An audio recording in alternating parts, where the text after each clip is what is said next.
sent the signals for the Baltimore Colts. Unitas gives to Amici. The Colts are the world champions. Amici scores. It's amazing, sensational, dramatic, heart-rending, exciting, thrilling finish in the history of college football. California won the big game. 5 seconds left in the game. Over. You believe in miracles? Yes. Unbelievable. This is Phil Steele. This is Mike Burnham. This is Wes Durham. This is Mike Ashley. Hi, this is Chuck Foreman, number 44 of the Minnesota Vikings. Woo, mercy, this is handsome Jimmy Vane, the Boogie Woogie Man. This is Coach Fry with Virginia Tech Football, and you are listening to Big Dog Sports Talk. Are you ready to rock? Are you ready to roll? Okay, let's do it. You're in the doghouse with Rick Watson on Big Dog Sports Talk, presented by Pulaski County Sports and Entertainment. Join us in the Family Fencing Studios and chime in on the McClellan Chiropractic chat line. He's keeping cool with help from Little River Heating and Air, but this show is straight fire. And now, the big dog, Rick Watson.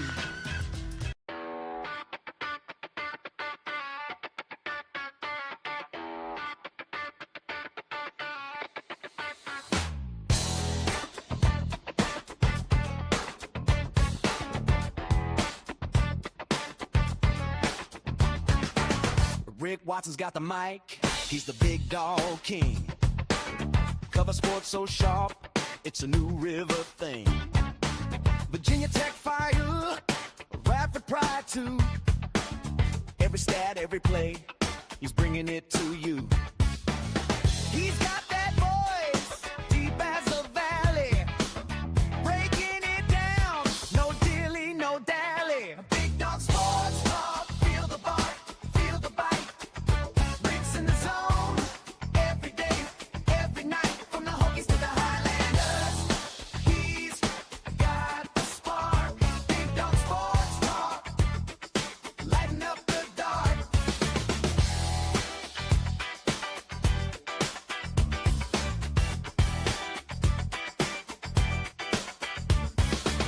He's got the scoop, faster than a sprint. Calling plays like a coach, every word's a hint. From the courts to the fields, the stories unfold. Rick's play-by-play, worth its weight in gold. With a laugh and a growl, he'll pull you in. Big Dog's podcast, let the games begin. Big Dog Sports Talk, feel the bark, feel the bite. Rick's in the zone, every day, every night, from the Hokies to the Highlanders. He's got the spark, Big Dog Sports Talk, lighten up the dark.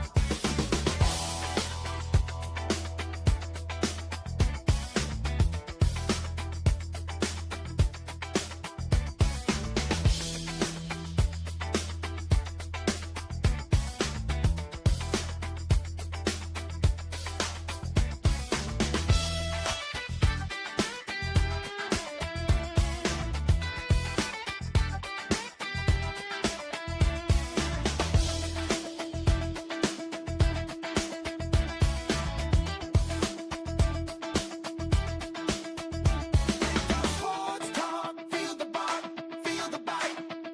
Rick's in the zone, every day, every night, from the Hokies to the Highlanders.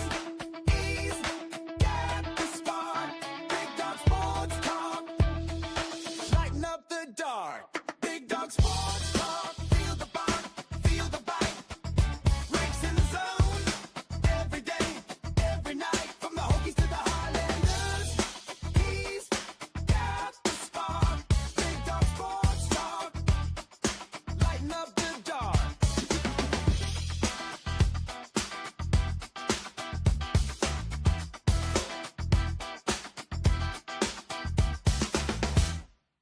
Well, I won't say I'm in the zone every day and every night. I'll say I'm in the zone 73% of the time. It's still a pretty high percentage. You know, you could be out of the zone for that long and you wouldn't be nearly as effective. Good morning. How are you? Hey, we made it to Friday. We are here. We will not go without football until January sometime. How about that? high school football tonight. Week 0 tomorrow. Good morning, Stephen. Good morning, Kay. How are you?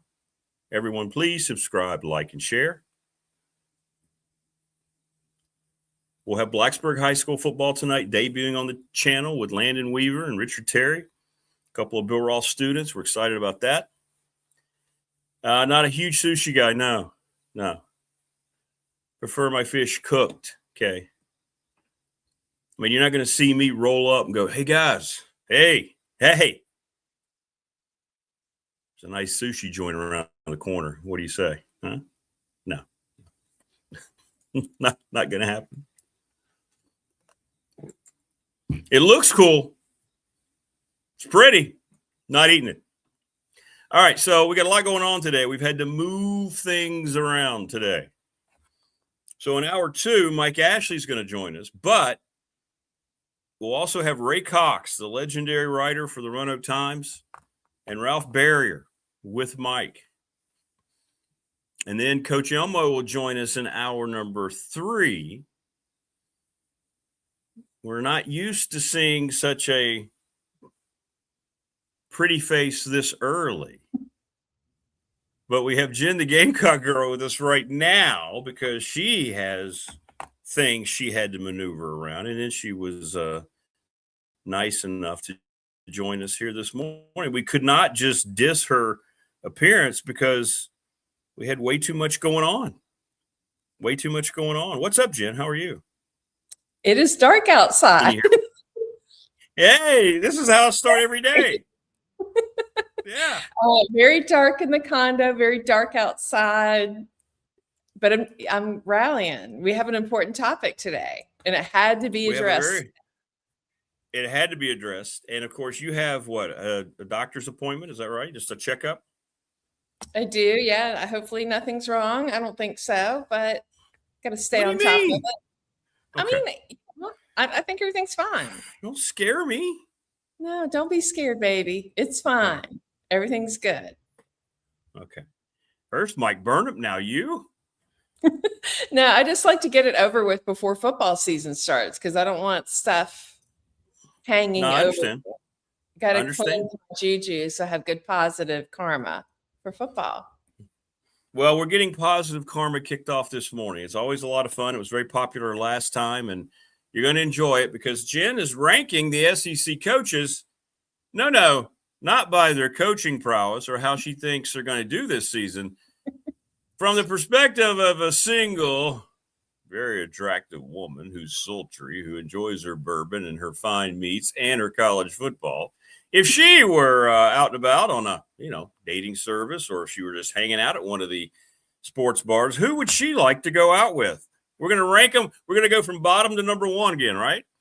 Sure. And you're equipped, right? You received a spreadsheet. I did. I'm looking it over now. This is so good. You've got, here are the categories real quick. We've got attractiveness, fun factor, intelligence, conversation. Ooh, the share of is it the share drive? Does that mean like similar drive that you have? This was kind of considering the road trip scenario. Would they be willing to, would they volunteer? Hey, let me do some of that driving. Okay. Or are they just going to expect me because they're important SEC football coach? Or they expect me to drive them around like I'm their worker? Okay. All right. What is the healthy? What is that? Healthy versus? Oh, toxic. Healthy versus toxic. How they would treat the relationship between us and how toxic that might be for me personally. Okay. All right. Food selection and charisma. And she told us up all the categories and she comes away with her total. All right. Well, we got a lot of coaches to get through because there's a lot of squads in your league. When we have the realignment, you may have to do this over a 2-show period. You might have so many schools in the SEC. Well, okay, let me give you a quick timeout to explain. I watched at least 10 minutes of each coach at SEC Media Days. Some of these. Hey, Jazz. Good morning, Jazz. Jazz is very active this morning. She's trying to figure out why I'm doing this at 6 a.m. I understand. So it was based on SEC Media Day. So they all had the same, it was all 2026. They all had the same venue. same interaction that they were being judged on. You should be a scout. I mean, that's very smart. Same venue, no home field advantage, right? Nobody out of their element, everybody there together. So I like that. All right, so we're going from bottom to top. So when you hear these names, realize that if you're hearing them early, well, they're not jumping in that car post-date with Jen back to the old South Carolina tailgate pad, if you know what I'm saying. All right, we'll let you start this thing. Who is at the very bottom? I don't think if anyone's been paying attention very closely, it's going to be a massive surprise. Well, Arkansas, I'm sorry. You went from first to last in 1 year for me. Wow.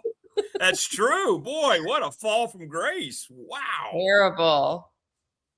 I'm trying to remember my comments. All right, I'm going to have to put on my glasses. Do you want me to read the comments and you can comment on them? Okay, that'd be good because then I don't have to put my glasses on. All right, so the total for Ryan Silverfield is 35. Woo. And the note here from Jen is boring and lots of cliches, not a lot of hogwash with me. Oh, is that what he said? That was one of his quotes. It's real like cliched and cheesy, and yeah, I don't like that. He's trying to be all like country boy, like approachable, yucky. It's not working. Said he doesn't understand what aura is. Ooh, did he really? He doesn't know. Yeah. So, boy, 35 points. He scored highest now in the healthy category. I don't think he's smart enough to know how to manipulate somebody in a relationship. Is that bad? No, that's fine. That's fine. And boy, he completely failed in conversation. 2. He got a 2 out of 10. Wow. Nothing else was above 5. Nicely done. What's up, Prince? How are you? Good morning. Please subscribe. All right. Who is next on the list after Mr. Silverfield? I'm going to need you to kind of run this because I don't have my glasses. Oh, okay. Unless you want me to. No, that's fine. That's fine. No, I'll get into it. All right. So after Ryan Silverfield, again, this is bottom to top. John Sumrall from Florida, who has really come across as a complete toolbox, hasn't he, since he got there to Florida? I mean, yeah.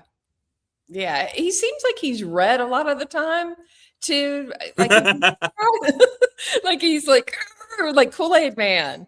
Yeah, he does look a little red all the time, doesn't he? Blustery, she says. Crazy eyes, unpredictable, likes pedicures. That's true.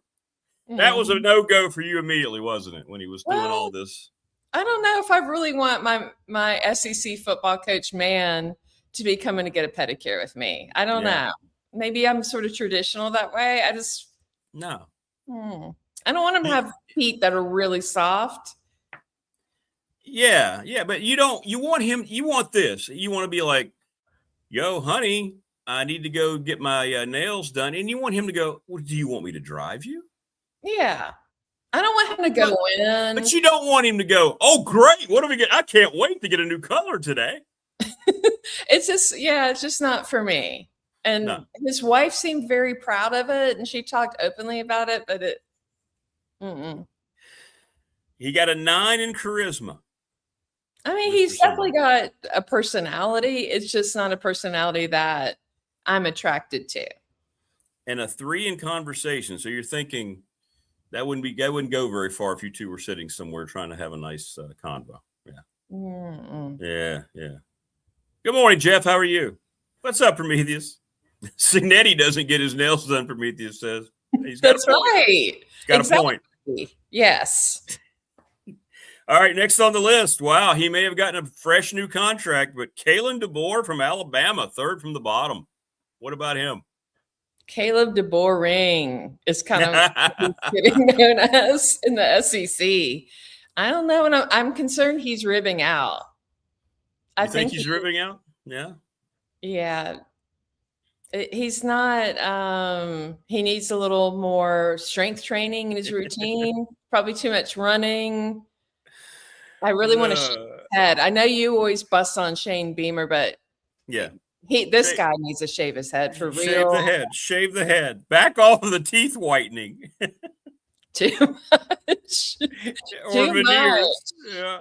He's starting to look like a little piece of beef jerky with really, really white teeth. And it's not a good thing for him. That's pretty funny. He got a 9 in the healthy. What is this category again? Healthy versus, I'm sorry. It cuts off for me. I can't read it. It's okay. I know. It's more about how they would treat the relationship and how toxic they would be. Healthy versus toxic. Okay. Gotcha. Right. Yeah. Like for me, so a high score indicates a healthy, good, like a mature handling of a relationship, even in the initial stages with communication and being nice. He got high marks in the Alpha to share the drive. You got an 8. Wow. Mm-hmm. But he failed miserably in food selection because, like you're saying, if he's ribbing out and the fun factor. It does not seem fun. I don't know if you can see part of the fun factors. I envisioned playing truth or dare with each one of them in the car on our little road trip. And I just don't think it would be fun to play truth or dare with. All right. 4th from the bottom.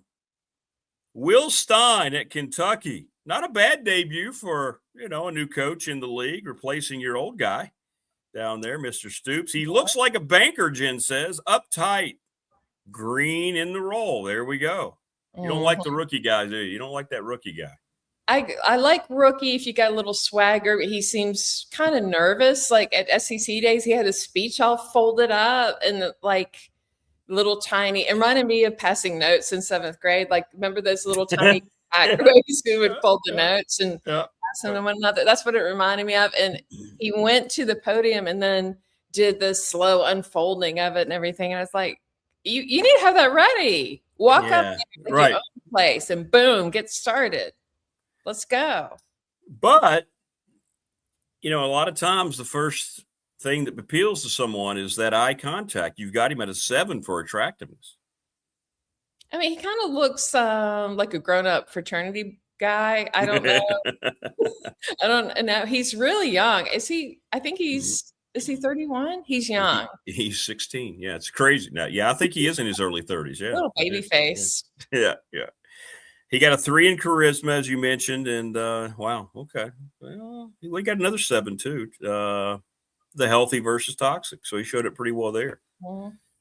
So it sounds like he's got potential, though, to develop, just like a young freshman coming in, right? I mean, he's got a chance if he can get some of the other things. He's got some of the important things already, Yes, he's not unattractive, and he seems sincere in his interest in doing that gig and caring for Kentucky.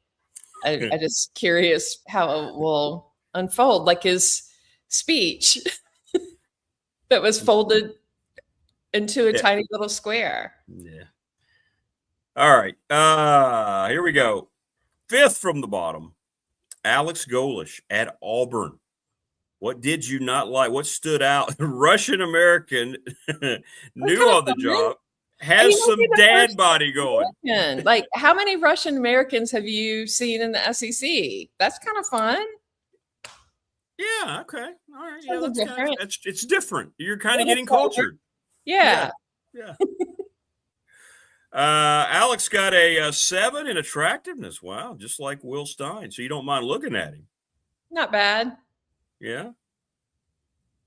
And he got a 4 in charisma. That's his low number, I believe. Yeah, he got a 4 in charisma. Not much to say about him. He's just kind of there, isn't he? He's kind of there, and that's what you would feel on your date. You'd be looking across, going, "Okay, this is just this could be anybody." Yeah. Yeah, it's like when I really want to go eat like a lobster tail at lunch when I'm at work, and it turns out instead I have to go to the fridge and pull out a leftover because I've got a meeting in 30 minutes, and I just eat it, and I'm like, okay, well, I've eaten now. Yeah, it's like filler. That's like that. Yeah, I got you. It's a meal, but it's not like a satisfying, delicious, memorable meal. Yeah, it'd be like you got back to the office, you're like, how did it go with that? He's cute. Yeah, but I don't know. He's just that guy. He's just that guy. Now, this one made me laugh because I can see it. Josh Heupel is next, the head coach at Tennessee. And I laugh because he got the dreaded, the number you don't want on here probably more than any other. He got the 1 in attractiveness. I'm sorry, Josh. You're not for me.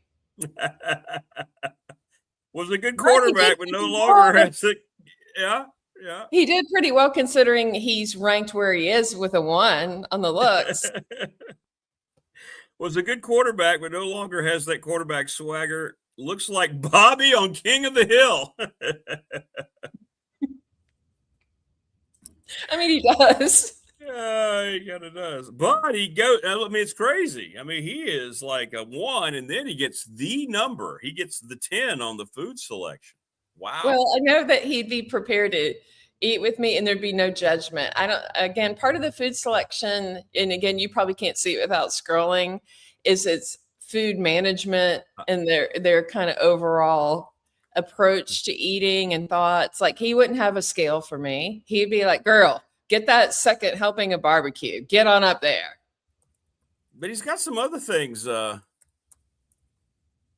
his favor. I mean, a 7 in the fun factor, a 6 in intelligence. I mean, he's got some characteristics there, but you just can't quite get over that initial appearance, can you? It's just sometimes too, like, I'm not a small person.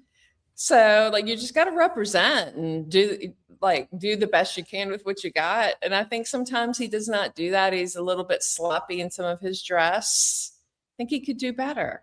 Okay. He's got a lot of money. He does have a lot of money. He does. Texas shows up next. Steve Sarkisian, right in the middle of the pack here.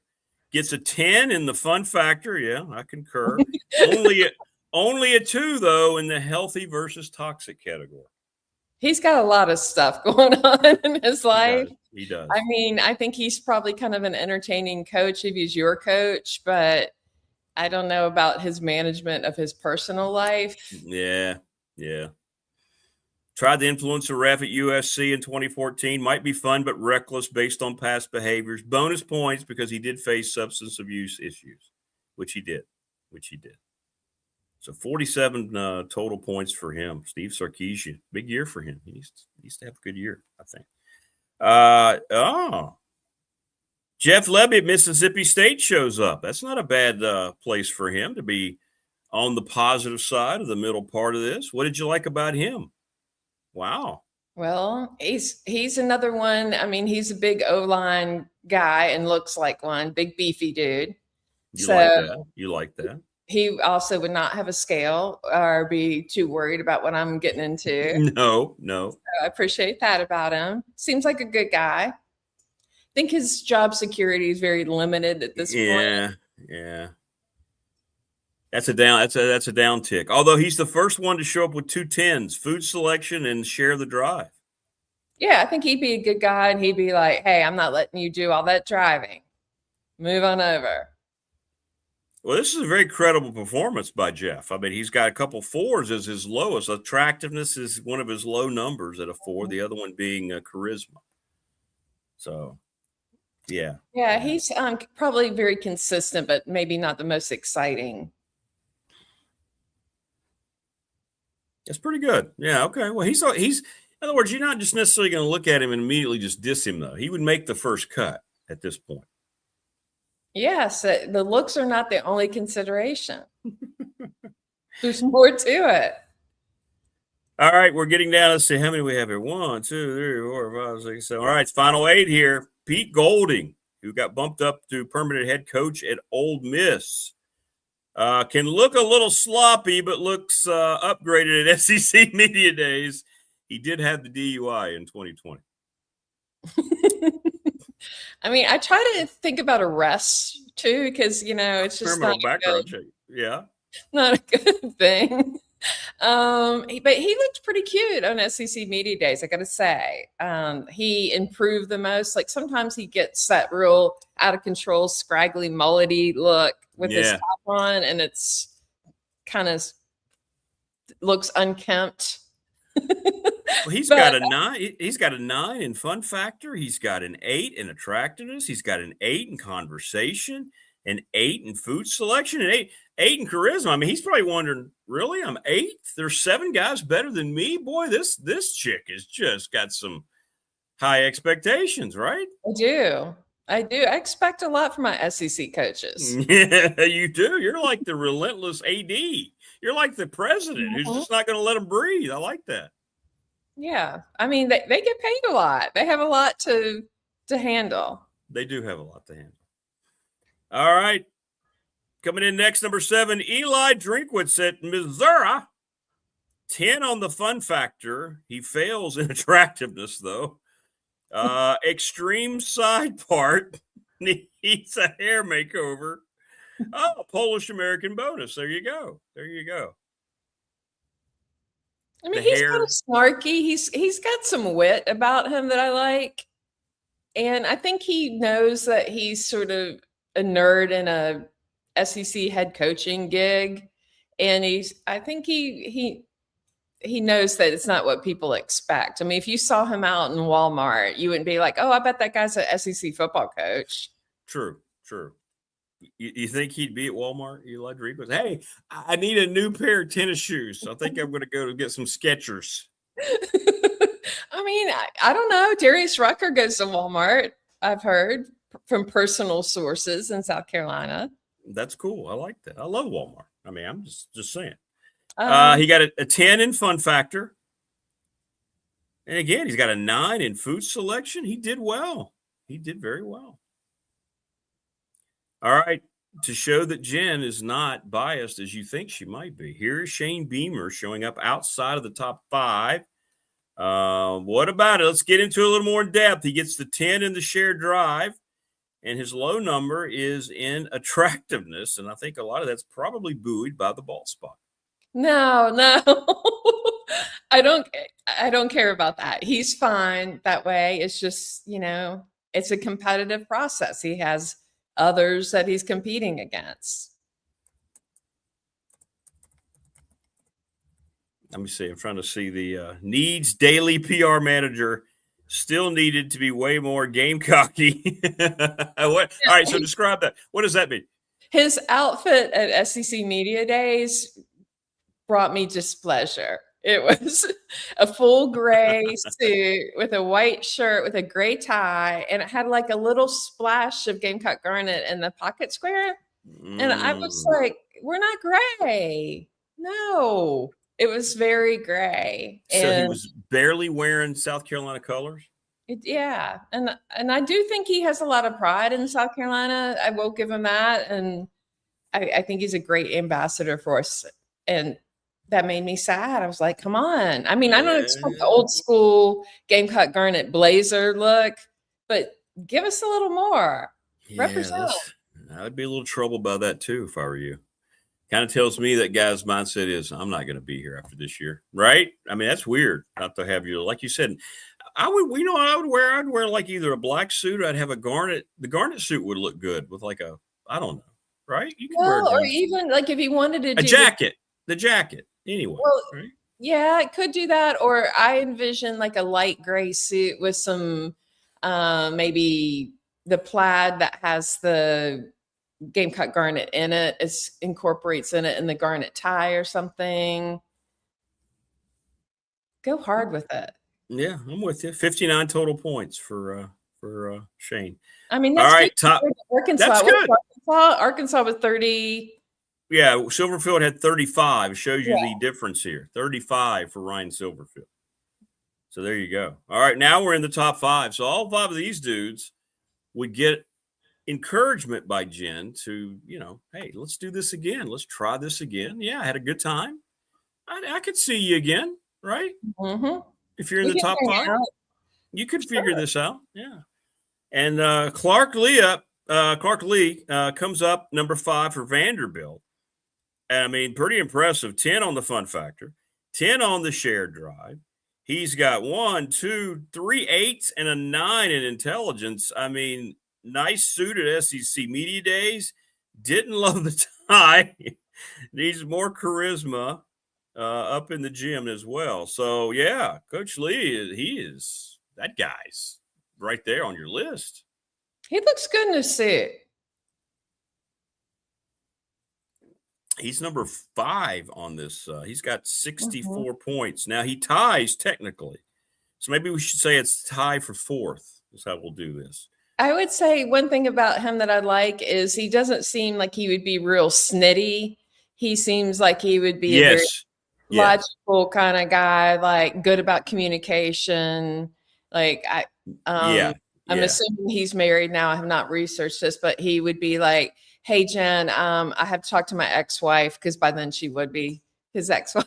Correct. I got to talk to her real quick. I'll be back. Like, if, Yeah. I don't care. Just tell me what you're doing. Like, I mean, I know you have a past, and I would like that. Like, I think a lot of men are really weird about stuff like that, and you don't need to be. Just bring it. No, all that matters is what's in front of you now. That's right. He'd be a grown up. Like He's a sophisticated grown up. Right. The present and our future, potentially. That's all that matters. Mm-hmm. Who gives a damn? Everything that happened in the shake past. His head. Correct. Everything that happened in the past is what's brought us here now in this moment. That's right. You're the sum of all your experiences. Correct. Okay. And you shaved your head and you're proud. Like, he did. You don't care. You just shaved it. And I like that. Just do that. And he's worked hard. Yes. He's climbed the ladder and he's doing a good job at Vanderbilt. He is.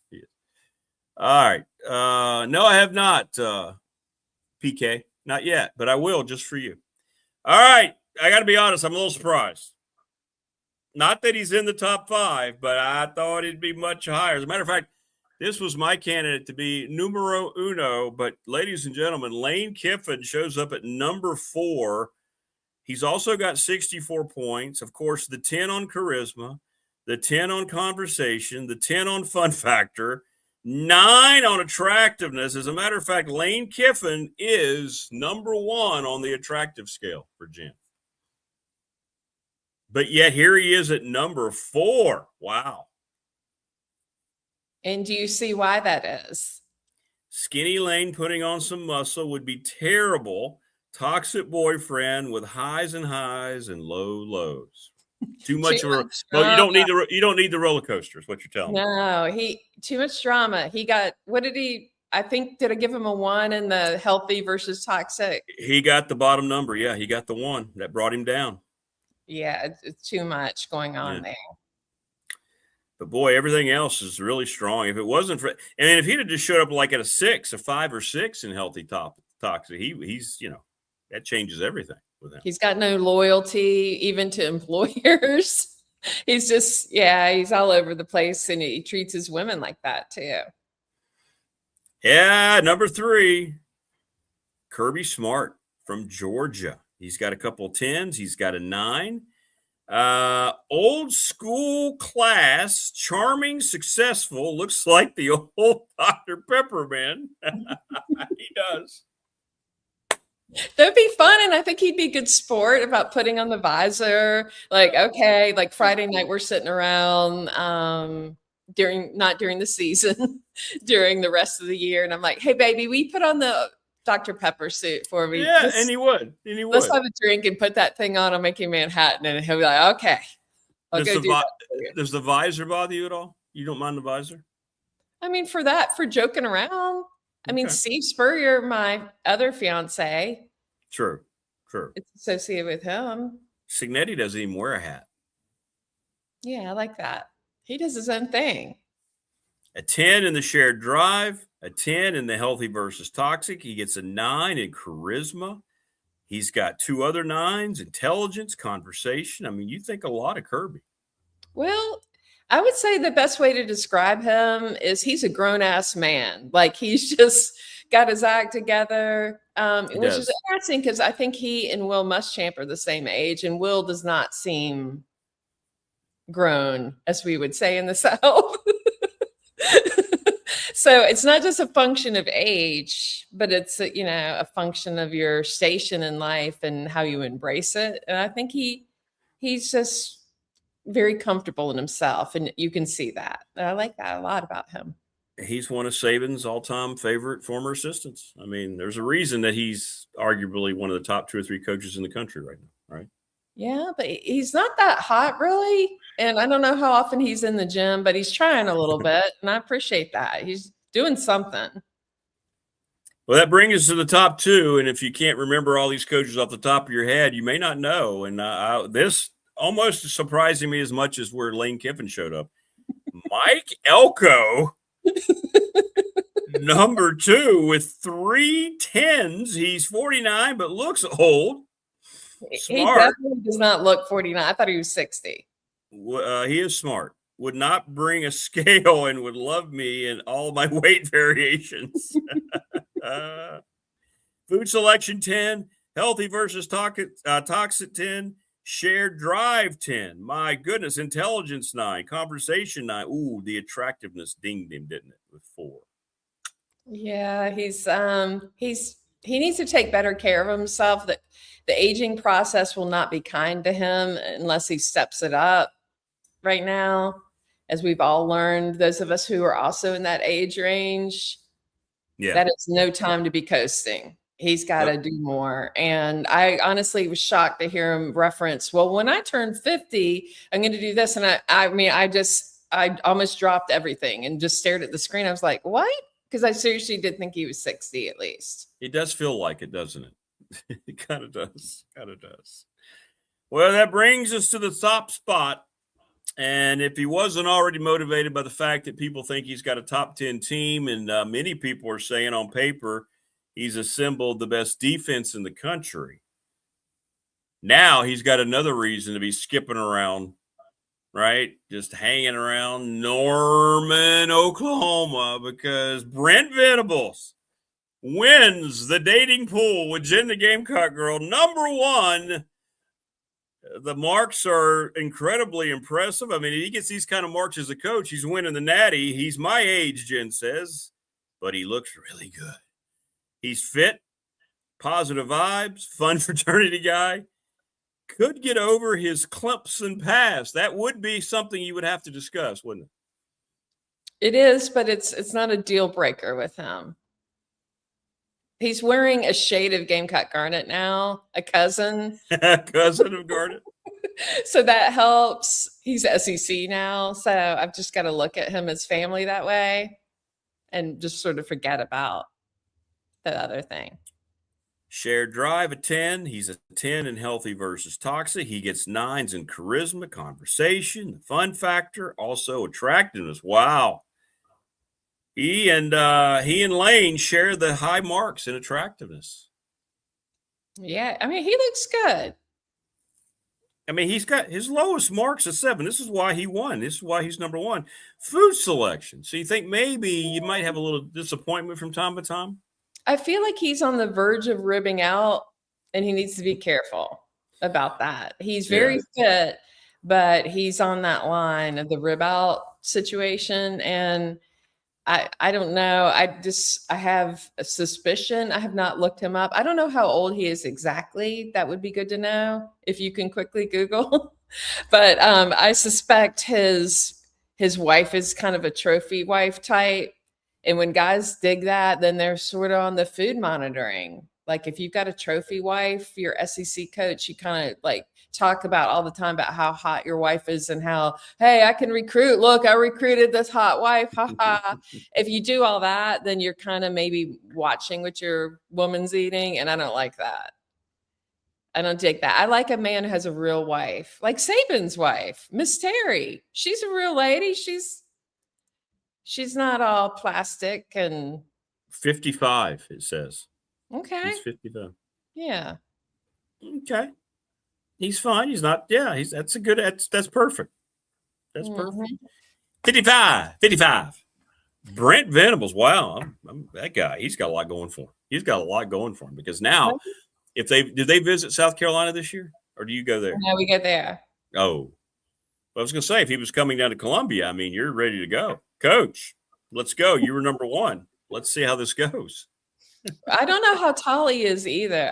I'd like to know that information, but going into this process before I watched SEC Media Days, I would have not had him at the top of my list. So that shows you how the process your research, yes, unveiled the winners. Same with Elko.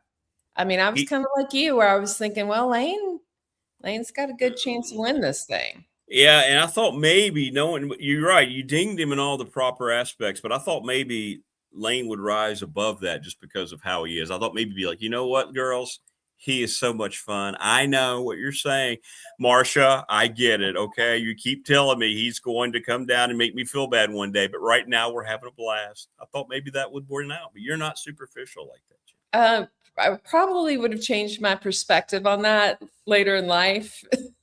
Maybe if you would ask me when I was younger, my 30s, I would have been like, yeah, let's go. Because, you're very carpe diem oriented at that point. But I feel like now it's just not worth it to me. Too much 6'1". Wayne says he's 6'1". Oh, well, there you go. There you go. Okay. I mean, I sometimes I kind of like guys who are about my height or shorter, to be honest. But it's okay. I can deal with that. But I prefer a little shorter than that. I know a lot of people say 6 feet is the must, but I'm not one of those people. I don't mind if guys are shorter than I am. I like it. For me, this makes a great point. Like, let's say you're at the rehearsal dinner for your wedding and you introduce Lane to your very, very attractive matron of honor. Mm. Well, you're going to find out probably later that night, or where are they both the next day? Well, Lane has taken her somewhere, right? That's what Lane would, yeah, he's going to not ever be trustworthy ever, in my opinion, unless he has some kind of major epiphany. Of course, he claimed to have had one at Ole Miss with his lifestyle and changing, becoming spiritual, and not really. So, I think he'd be real fun for a night or two, but that's about it. Look, you have been in the SEC much longer than I have. I mean, you know what the co-ed contingent looks like at most of these schools. Yeah, I mean, just walking around and driving around South Carolina since the start of school, it's unreal, like the way the women look here. The young women. I definitely did not look like that when I was a student, nor dressed like that. I mean, they are working it. I look like that. I would wear a spandex pair of shorts, booty shorts, and bikini top pretty much 24/7. With their book bag on. Yeah, I would wear that too. I mean, they look and, really good. And if you were Miss Kiffin, you just got to wonder every day, oh, well, have a good day, honey. I know you will, right? Well, I mean, even the hottest women in Hollywood, their men cheat and go away. And, hotness only lasts so long. Correct. You need the intangibles. You need the Brent Venables intangibles. That's why that's not one column of attractiveness. That's why all those other things matter. You just end up in these situations where you're like, why did I do this to myself again and again and again? Did Coach Venables get any marks because he's such a defensive whiz? Did that come into play? Because he's one hell of a defensive coach. He really is. I do like that. I will admit too, I have a little bit of like a connection to him because he's got like the reverse Shane Beamer-itis where like we're having problems in odd years and we do well in even years since Beamer's been here, and he's the reverse. So everyone's kind of saying like, maybe they'll get overhyped and they won't be what they're projected to be because he's kind of similar to Beamer, and that's every other year cycle. That's fair. He looks like a guy who takes time to take care of himself. He values that. I think that's important modeling for players too, for students of that age and doing what they do. Because I think if you just like stop, like, okay, I'm going to pick on Heupel a minute. I mean, he was a quarterback and he was really good for a long time. And now he's just sort of like, well, whatevs, here we are. And he could do better with that and model like a lifetime of good health and good habits with his. And what I like about him too, remembering first couple of years he was in Oklahoma, he didn't have immediate success. It took a little while to get things going, and he was steadfast. He said, yeah, I'm here now. This is a place that we're supposed to have a certain level, and I need to do that. And he did not whine about it. He just accepted it. I mean, and now look where they are. I mean, they're expected to have a monster season this year. So I do think he's, obviously really a smart guy and good at what he does. He's very good at what he does. Yeah. So I admire him for that. I just don't want to hang out with him and make him eggs the next day. Just saying that the top three guys that you have here are all defense. You've got Venables, Elko, and Smart. So you're kind of attracted to defense a little bit. Well, I think defense, it's kind of, like once you understand the game more. I mean, I think when you're new to caring about football, you're attracted to the flash of offense. But once you start to really get into it more, the defense is sexy. Yeah. Stopping people, making some hard hits. Oh, yeah. Yeah. I mean, the picture you have on your wall is the David Clowney hit against Michigan. It's not some long run for a touchdown. So I think we were kind of chiseling away here. I mean, that to me will forever be one of the most exciting moments of Gamecock football ever. So maybe that's influenced my opinion a bit. Maybe so. But so here we go. Go ahead. No. Go ahead. Now we've got this done. So next week we start the picks. Is that the plan? Next week we get into week 1 picks. We do. So 71 total points for Brent Venables. He's number 1. Mike Elko at 67. Kirby Smart actually tied for second. 67 points. Lane Kiffin ties for third with Clark Lee, 64 points. So if you get 60 or above, I mean, those 5 guys are in a good spot with this lady. Shane Beamer in his bald spot at 59. Eli Drinkwitz in Missouri, 58. Pete Golding, 57. Jeff Lebby, who's, if they had better job security, maybe a little higher, 56 for him. And then we get down into the no-names. Steve Sarkisian, Josh Heupel, Alex Golish, all 47 or below. Will Stein at Kentucky, although, as Jen said, very attractive physically. I would not say very attractive. A 7? He got a 7? He's all right, but he's got age on his side. He's so young. Everybody looks good when you're that age. And then Kalen DeBoer, highest name on here is Kalen DeBoer, the Alabama coach, at the bottom, I mean.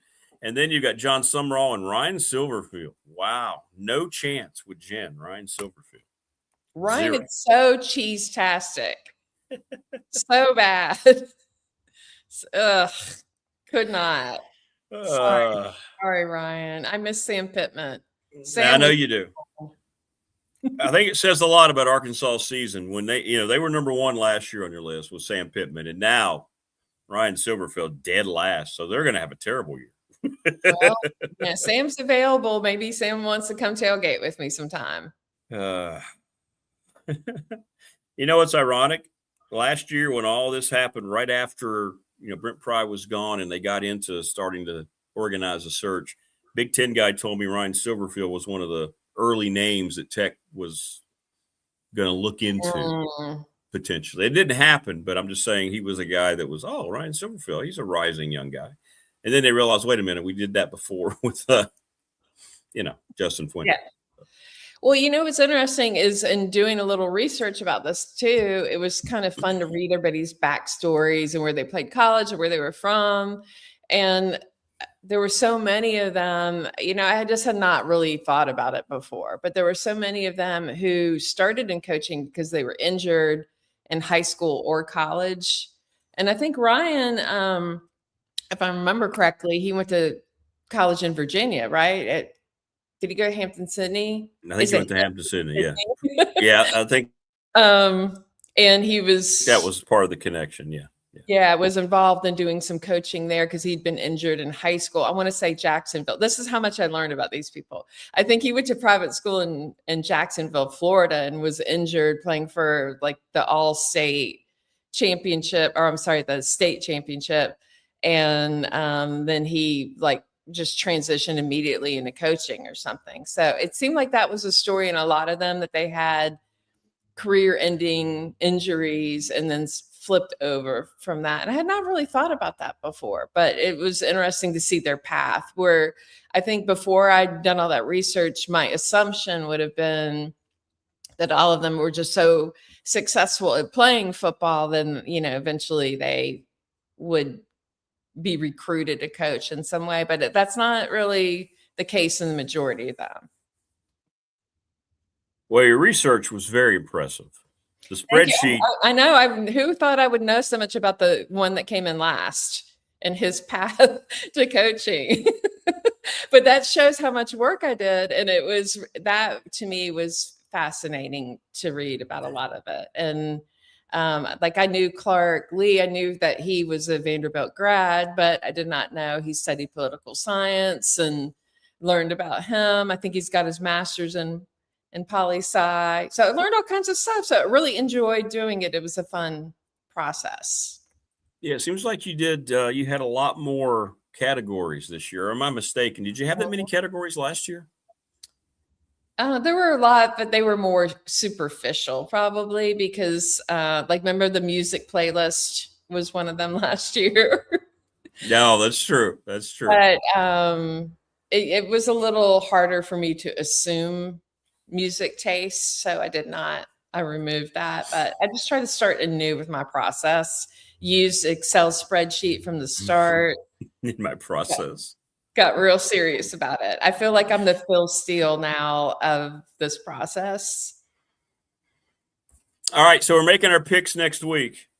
All right. The picks are next week. I just want to remind you too that the last 2 times we've done it, that I was able to be victorious in our season picks. Or so you say with your tabulations. I'm going to keep tabs this year. Okay. I think you got a little bit of Lane Kiffin in you with these with these totals. No, that's bad. Am I going to get a 1 out of 10 for being toxic? I'm not going to discount out Lane Kiffin with you, young lady. I think you might just tell your girlfriends, I'm going to keep on seeing this guy. Right? Well, I would say Lane is the kind of guy, like if I'd had a few bourbons after a big Gamecock win and he was in my pass, I might send him you still up? Exactly. Yeah. Hey, are you home this weekend? What are you doing right now? You want to come over? What are you doing right now? A little bit. He might be that recurring theme kind of person. He would be your booty call. I mean, maybe he might be good for that. Lane Kiffin would be your best. Just say it. Yeah. I mean, it might always be a little something, and then he'd come over. Oh, it was great. He's the best guy. I should have never stopped seeing him, and we would have like a really fun time. And then he would do something jerky, like I'd go to make him breakfast and I'd come back, and his phone is face up, and then there's a message from the chick he's talking with, and it's like, "What time are we eating lunch?" Or like he's immediately making plans for the next thing. It would be like that. Yeah. Blair says hello from Christiansburg, Jen. Oh, hey, Blair. It's fun when the Christiansburg people check in. Yeah. I do like that a lot. I love you as a Blue Demon.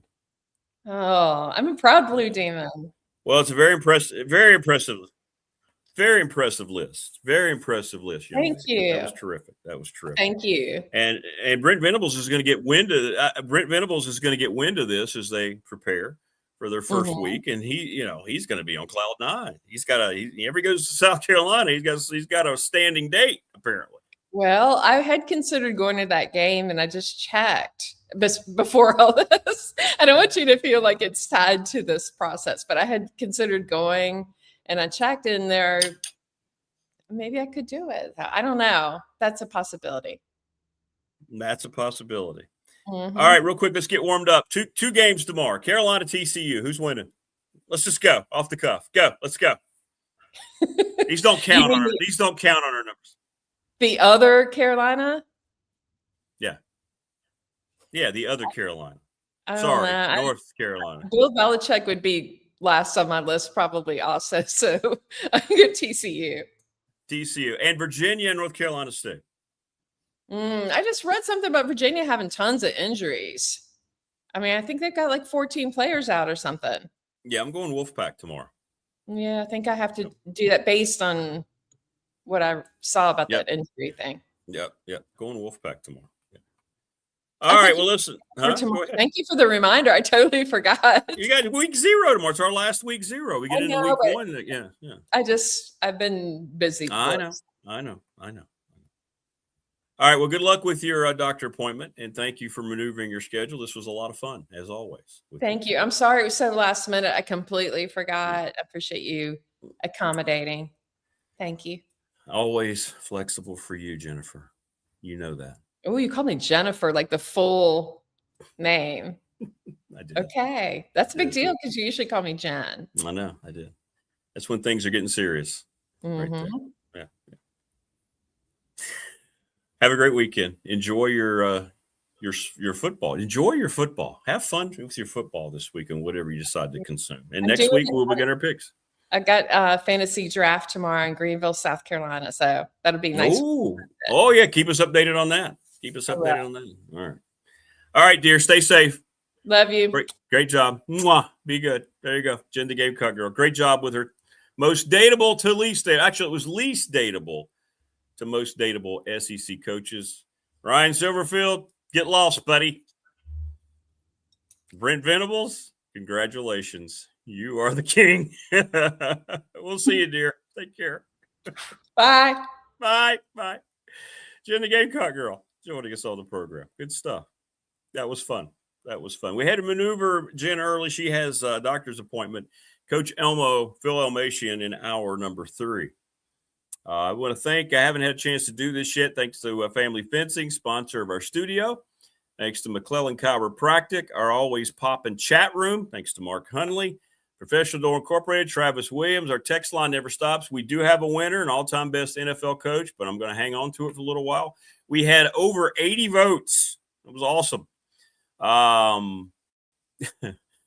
Thanks to Pulaski County Sports Entertainment, the presenting sponsor of this program. We appreciate them greatly. Little River Heating and Air, 1095 Radford Street in Christiansburg. The attorney Ryan Pry, who sponsors that BDST fan question of the week. 701 West Main Street in Radford, Trust and Estate Planning. National Bank member FDIC, working partner of me and this program.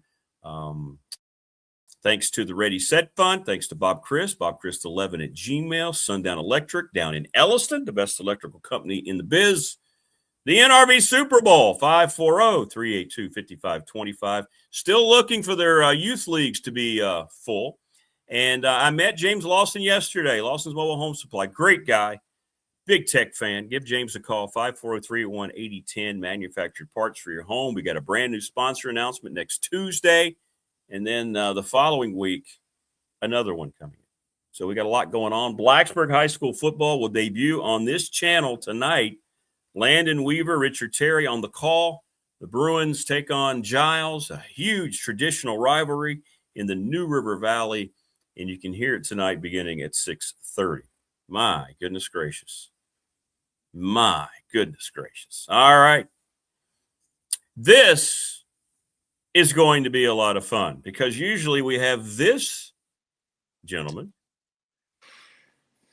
on a Friday when he's just sitting around being the magnanimous Mike Ashley that he is. Tonight with a this morning with a fishing hat. Nicely done. What's up, Mike? How are you? Bucket hat. Coach McKay, USC. Long way home. Long way brewing there. Yeah. And then we get they're not a title sponsor, but No, that's fine. Well, we are working on something with Keith, so we'll see. Cool. We'll see what happens there. I've worked on something with Keith there at the place too, but that's a whole other story. Are you okay, by the way? I'm great. Yeah. Tommy Litter told me to tell you hello. He did the first half of the soccer game with me last night. Oh, that's awesome. Yeah. And he was actually sober, which was great. Taught me a lot about that game. And we welcome in this gentleman. If anybody knows the scribes of local community coverage, it's Ralph Barrier. What is going on, Ralphie? Good to see you, brother. Hey, Rick. You fellow former Radford Ted McCoskey radio production acolyte, you. I was. Exactly, I was. Hey, Mikey. How you been, man? I'm good. Just, enjoying post-newspaper life here in Roanoke, Virginia. Yeah, well, you look outstanding. I think the last I think I saw you at Radford baseball game early in the year. I think that's the last time I saw you in person. I was busy. We were rushing to the broadcast. Hey, Ralph, I gotta go. Yeah. I try to catch some games. Coach Garrow's doing a great job there, and you do a great job. It's really nice to be able to watch Radford baseball games and other sporting events, on TV and have you do them. Well, I appreciate that. Thank you. We had fun last night. And then I'm so excited because one of my all-time favorite people, somebody I always read no matter what he was writing about, ladies and gentlemen, the legendary Ray Cox joins us. Ray, how in the world are you, my friend? Man, you talk about looking great. Look at you. What's up? Thank you very much. I've got to make sure my volume is set up right. I'm having a little bit of hard time hearing y'all, but I'm okay. You sound great. It's a little bit early for me, but glad to be here. Well, guys, you got a lot going on, Mike. Well, you know what, Mike? We're going to let you kind of, control this forum. Absolutely. I'm just going to sit here and be like I'm going to kind of be like, Carson on the old Tonight Show now and just kind of laugh and fill in when I'm needed to. What was it that killed off Big Dog Sports Talk? Uh-huh. Yeah, exactly. Mike Ashley. Yeah. This reminds me though. I mean, this is what I used to live for at lunchtime when I was lunch information director at Radford University, and I'd put together an august crew as often as I could to go out. So this is like old days at Taco Inn or something. There, pass the sauce, okay? Anyway, getting Ray back and seeing Ray again is such a treat for those of us. Ralph and I were both in a group that we called ourselves Coxians, because when we sat down to type those football stories after those games, in a hurry to meet the deadline, because back then when I started, there were 3 different deadlines at the Roanoke Times. The early one, the Bulldog, and then, when you get into the New River Valley, that area, and then down into to Roanoke, the last one there. We'd sit down because we had, like you, Rick, we had read Ray so much that voice was, he was like the Keith Jackson of the writers there. That voice was in our head. So you'd sit down, I'd run into the bureau over in Christiansburg and get one of those big computers I didn't know how to use, where I would usually lose my story before I got it sent. And I would sit there on a night when Giles County, that voice was always in my head. So anyway, let me kick it off by asking Ray some questions here. Ray, what are some of your best memories of covering high school football in the River Valley? Oh, wow.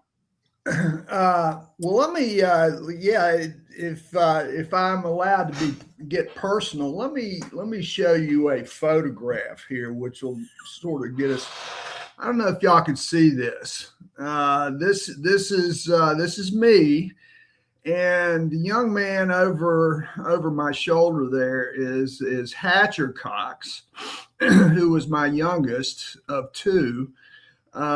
He is, I'm going to say he's somewhere between 8 and 10 in this picture.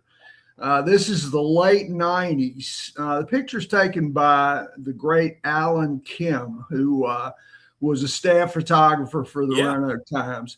And we're at a Giles football game. You can see the shirt sleeves and everything, despite the fact this is late November. This is a state semifinal game between Giles and Powell Valley. And Powell Valley was a superpower back in those days, had a running back by the name of Julius Jones, who you might have heard of. He later played for the Dallas Cowboys and others, and he went to Notre Dame. And Hatcher was totally impressed with this young man, as well he should be. And we debated for years after. Whether Julius was better than his older brother Thomas, and Hatcher always took the Julius claim, and I always went with Thomas. But he'd seen them both. I took him down when he was even younger. I took him down to Bullitt Park in Big Stone Gap and watched a playoff game again with Giles. And it was mud. It was cold. It was just, typical far south West Virginia playoff. Powell Valley won. Thomas had a magnificent game.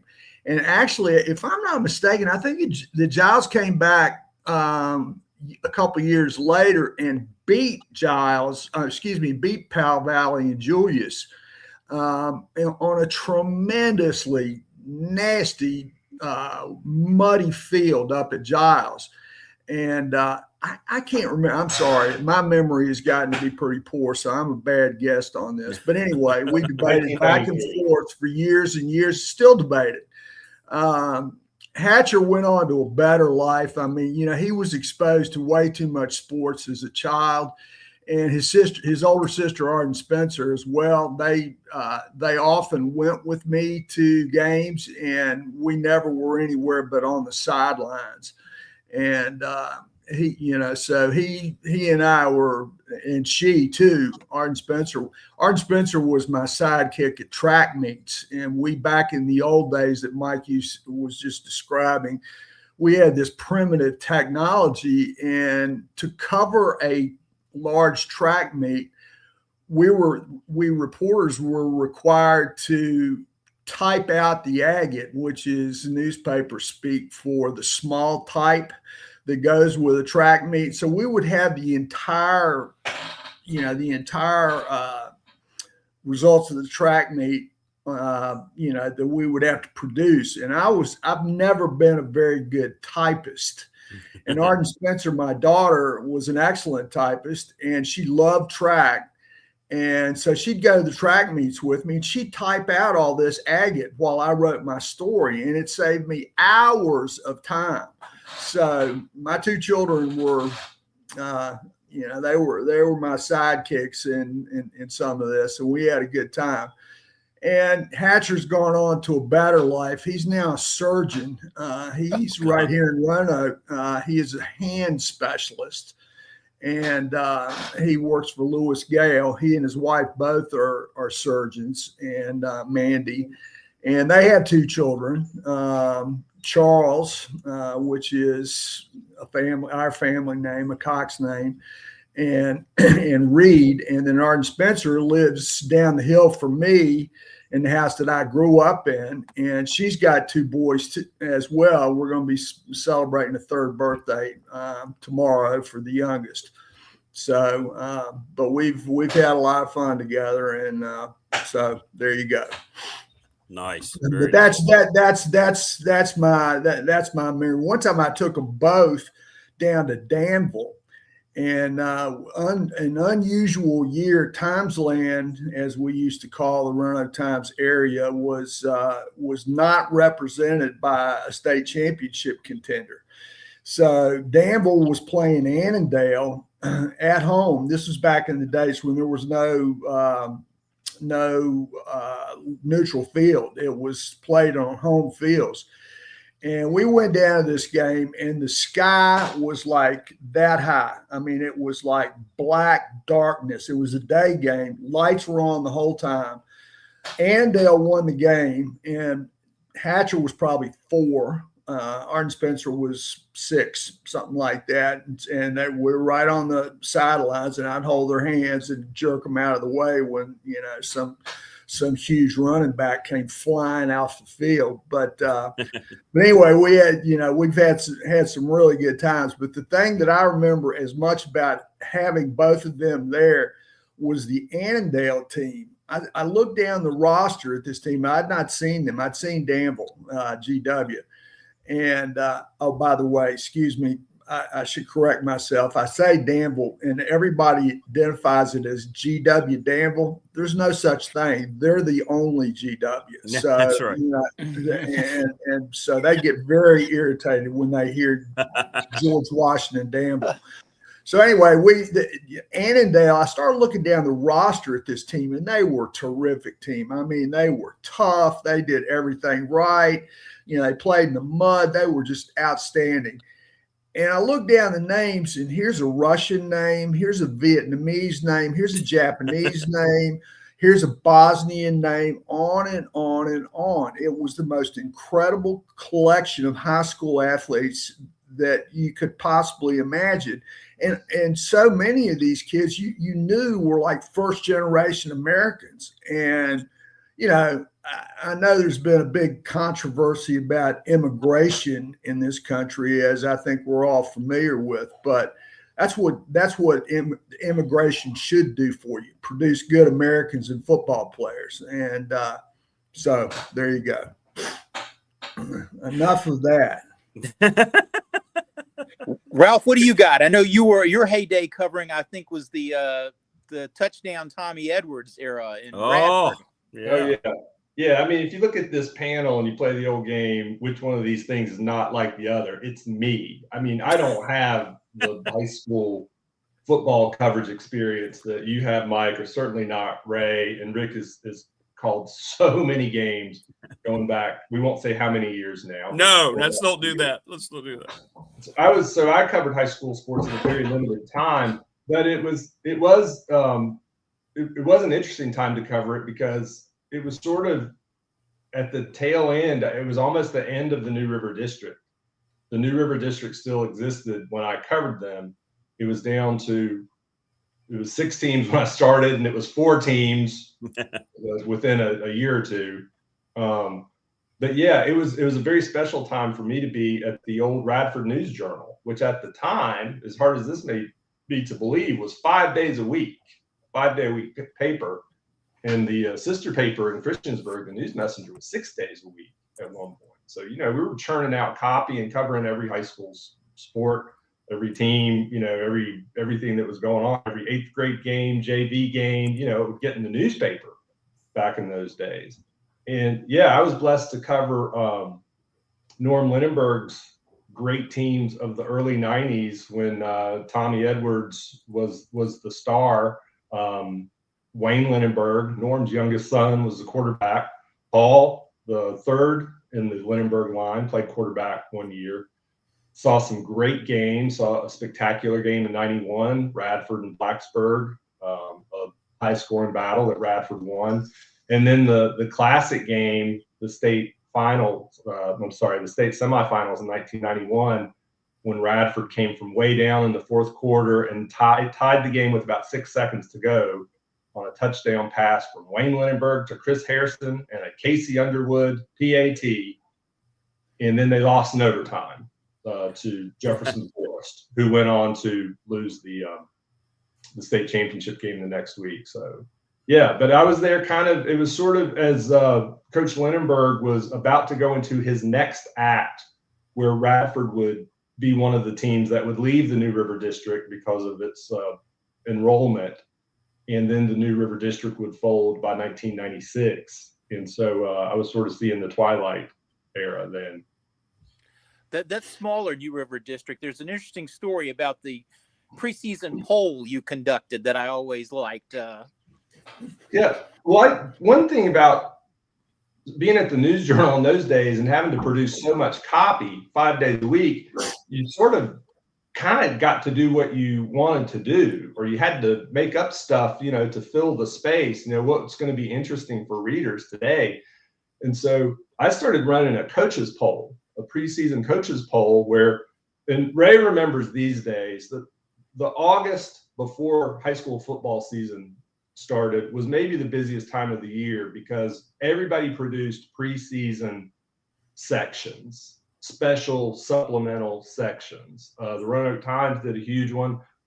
The News Journal did one. You know, they were good to fill with advertising. And so you were spending all of August writing these previews, writing these coaches down at Abingdon and Virginia High School who were going to be on the schedule. And you'd want to write little scouting reports for your special section that was coming out before the season started. And so I did a coaches poll in the New River District, which was not very hard to do because you only had to contact 4 coaches by that point. That's what it was down to.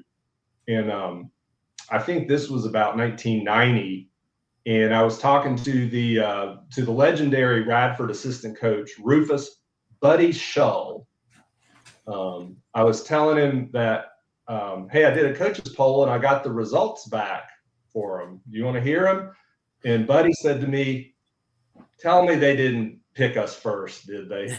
And I said, no, you're not picked first. And he said, those SOBs didn't pick us last, did they? There were only 4 teams, buddy. There were 4 teams. Only 4 You're not picked last either. Yeah, so he didn't want to be picked first, and boy, he didn't want to be picked last either. So I love that. And there was some great. Everybody remembers a lot of the head coaches, like obviously Norman Lindenberg, Hall of Famer. But Ray can tell you there were so many colorful assistants, like Buddy Shaw. I mean, he was a character on the sideline for about as long as Norm was around on the sideline. Let me add a Buddy Shaw story because we loved him. I'm gonna go back to a time that was before Ralph's time, and this is like early '80s. Matter of fact, it was the first season that I covered football for the Roanoke Times. That was 1981. And Radford had a really good team, and a lot of people expected them to contend for district, region, and state championships. And they were a fine, they had a fine group. Yep. And the first 3 games of the season were best described as lackluster. I think they were 2-1. And, the quarterback play was good, but it wasn't great. And Buddy got just furious. He was the defensive specialist, on the coaching staff, but he got furious at this because he didn't like, they were used to better than that at Radford. And he came in, and he might have been accompanied by some of his fellow coaches. Perhaps Tommy Heiss would have been one of them. And he confronted Norman Lindenberg in his office, and he said, Coach, we got to do something here. This team is not going to contend for anything unless we make some changes. And Coach goes, well, what you got in mind? And Buddy goes, we need to change the quarterback. And I was not present, but I can imagine Norman Lindenberg's face. I mean, he probably just got white as a ghost because I'm thinking about that kind of a major change 4 games into the season. And he said, well, who you got in mind? And Buddy goes, Robert. And Robert was Robert Lindenberg, the current athletic director at Radford University. And he said, Robert's got to be the quarterback, period. And Norman said, oh, man, I can't do that. And I'm sorry, that just can't happen. I mean, the community is going to go crazy because he's my son, and they're going to say, that I'm playing favorites, and I just can't do it. I'm sorry. And Buddy says, okay, fine. If you want to be that way, I quit. And Norman goes, well, wait a minute, you can't do that. And Buddy said, yeah, I can. He said, if I believe that the head coach doesn't want to win because he's not going to change the quarterback, then, we got nothing else to talk about. Well, guess what? They changed the quarterback. Robert was magnificent. He was absolutely terrific. Both sides of the ball, just couldn't have been better. And Radford went on a long winning streak, made the playoffs. I can't remember. I can't remember who they played in the regional final, but they got beat in the regional final. And so anyway, but Buddy wasn't going to stand for any foolishness at quarterback. So there you go. I don't mean to turn this into a Radford fest, but the thing I remember most about covering games, particularly at Radford High School, was you had to get Coach Lindenberg on the field after the game. You could not wait for him to get in the locker room because they were never coming out of that locker room ever, because they would get in there and start singing the school fight song and telling stories and dancing. And if they won, and it's so you had to grab Coach Lindenberg on the field and get him there. And Ray brought up weather in a lot of games. And I know that was a big factor for a lot of us covering. I think I've told some of these stories before, but the one I don't think I've ever shared was I only lived a few blocks from Radford High School off Wadsworth Street, so I could cut through the back streets and be right there. So covering a game there was great because then I could go home and write my story there on the Tandy on my kitchen table. And so I really kind of enjoyed that. But one night I was there, and I didn't realize how much it rained earlier in the day. And so smart, younger, more svelte Mike Ashley up there on top of the hill on the home side, instead of taking the steps down, I thought I would go down that hill from up there on the concourse down to the track and onto the field. Oh no, Mike, feet up, boom, down, slid down the hill, covered my butt in mud, so much so that I decided, well, I can't have my butt facing the home crowd with these pants just completely sullied and soiled. So I drove home and changed clothes and got back for the kickoff. Anybody else have any problems like that at a game? Well, this is, people want to hear more about football than they do about silly sports writer problems, but you're talking about the old Radio Shack Tandies, those flat computers that had a screen that was about 3 inches wide, and you could see 3 lines of type as it scrolled across as you typed it. And I had so many issues over the years of sending stories from press boxes, places like that, and tell them about the couplers tell them about the couplers for the telephone. Yep. Yeah, you had to have a landline with an old-fashioned phone, and you'd stick the couplers, which were basically just rubber suction cups on the phone, and you hit your story, and you'd see it scroll, like an old teletype machine or something go by. But yeah, I was covering. It was a Narrows Rural Retreat playoff game at Narrows one year, and this is after Narrows had left the New River District.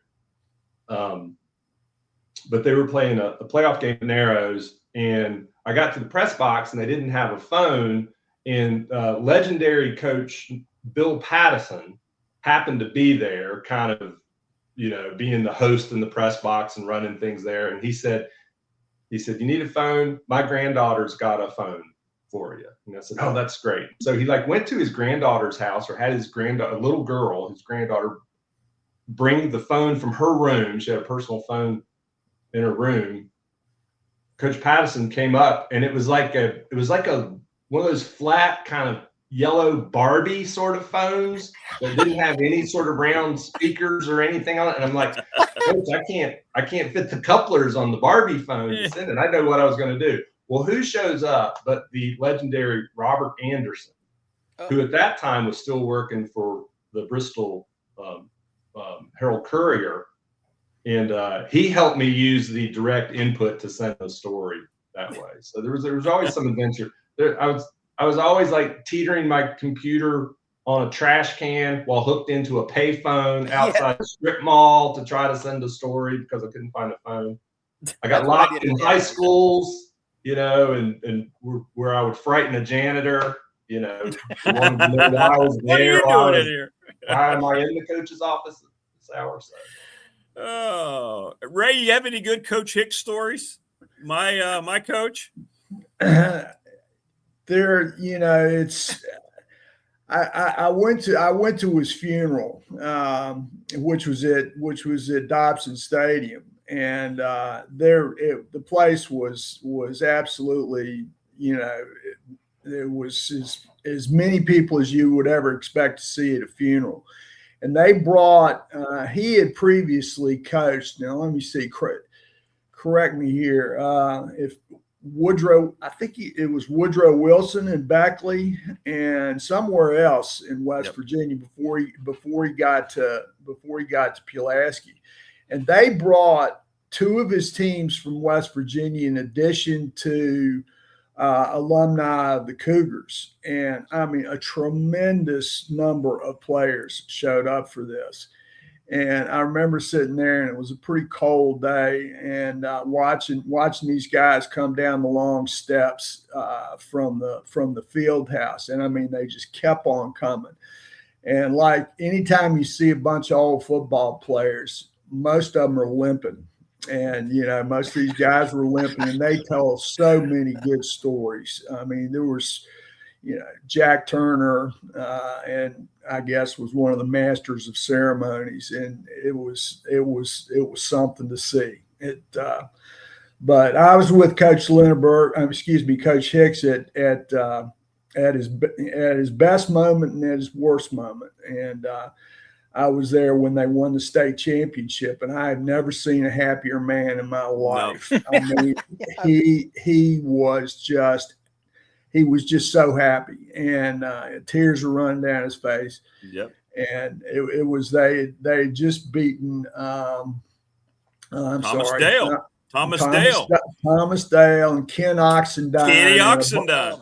And a bunch of studs, and I mean, it was a tremendous game, and it was at the University of Richmond, and so that was Coach's greatest moment probably, or at least in Virginia, and then I was there at his worst moment, which was in Victory Stadium, and they were playing William Fleming on a cold night,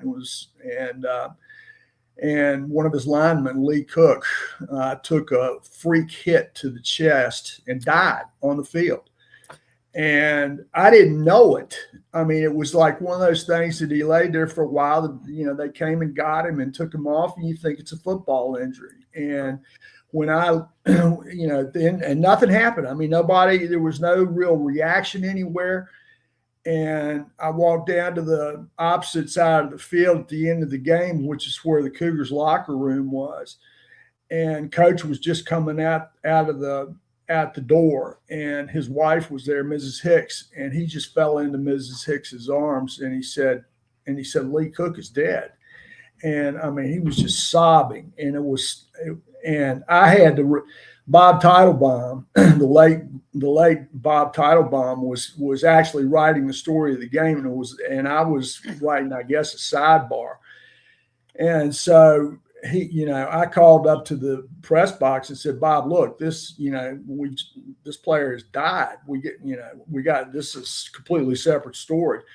So I took that story and followed them over to Roanoke Memorial Hospital, which is on the other side of the river from Old Victory Stadium, and stood there at a payphone and completely dictated a story with no notes, no nothing, over the phone to somebody at the other end in the office who was typing the story as I was dictating it. But that's I think that may be the saddest thing I've ever seen in high school sports or any sports. Yeah. So no doubt about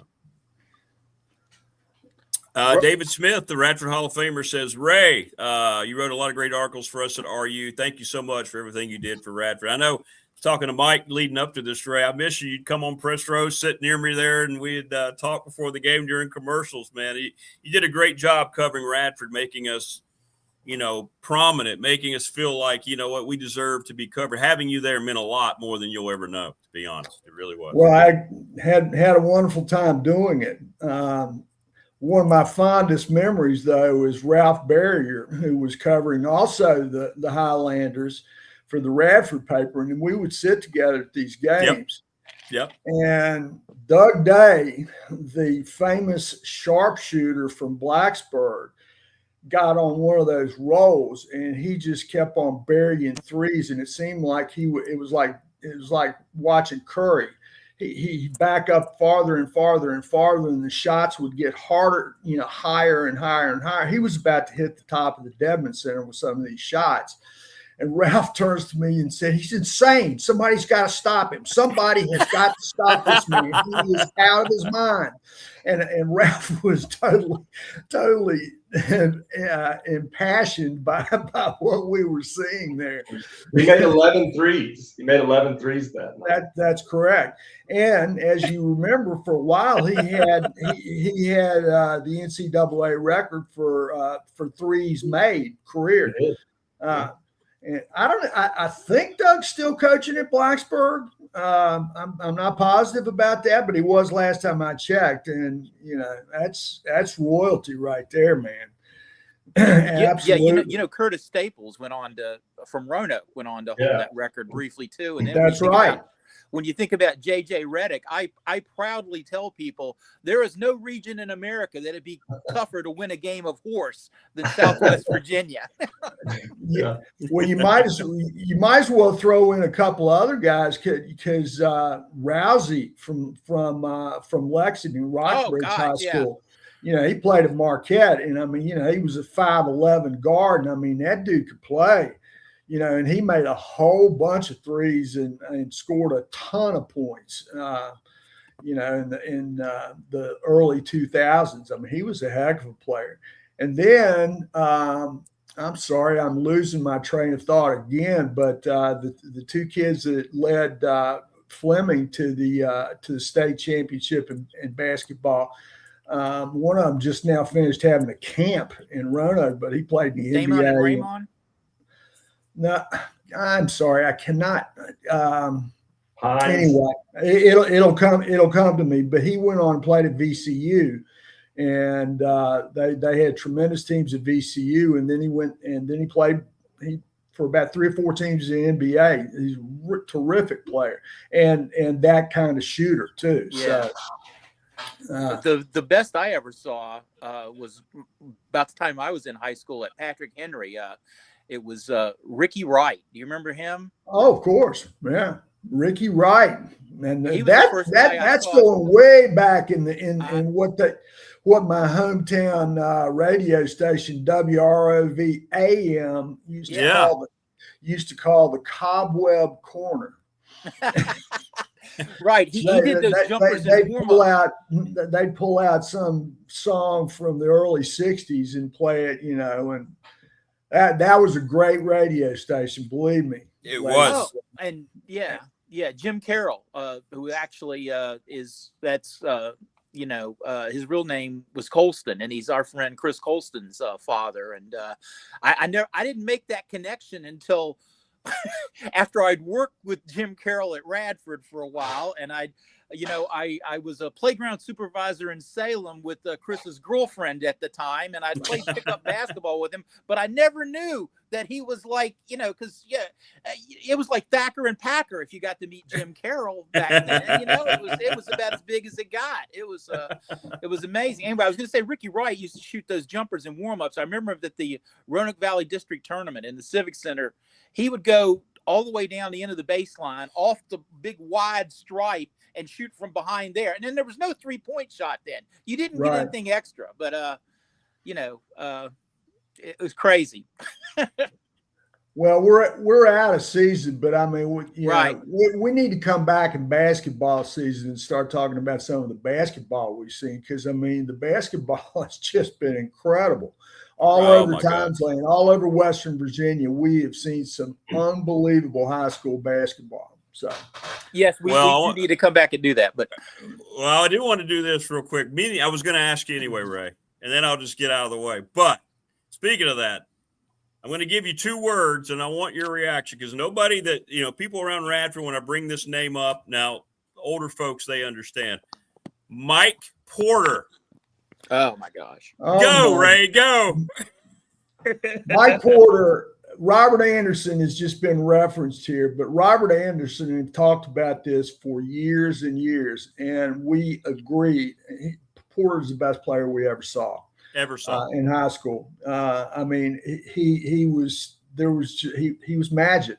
And a friend of mine who was my best friend from college just died a couple of weeks ago, and he was a tremendous basketball fan, and we went to the University of Virginia, and he came down to Pulaski in the middle of the work week to see Porter play against Salem, whose star was Richard Morgan, and so he gets there, and Porter, I can't remember which of the 2 of them, who were both lively fellows, but one of the 2 of them, I think it was Porter.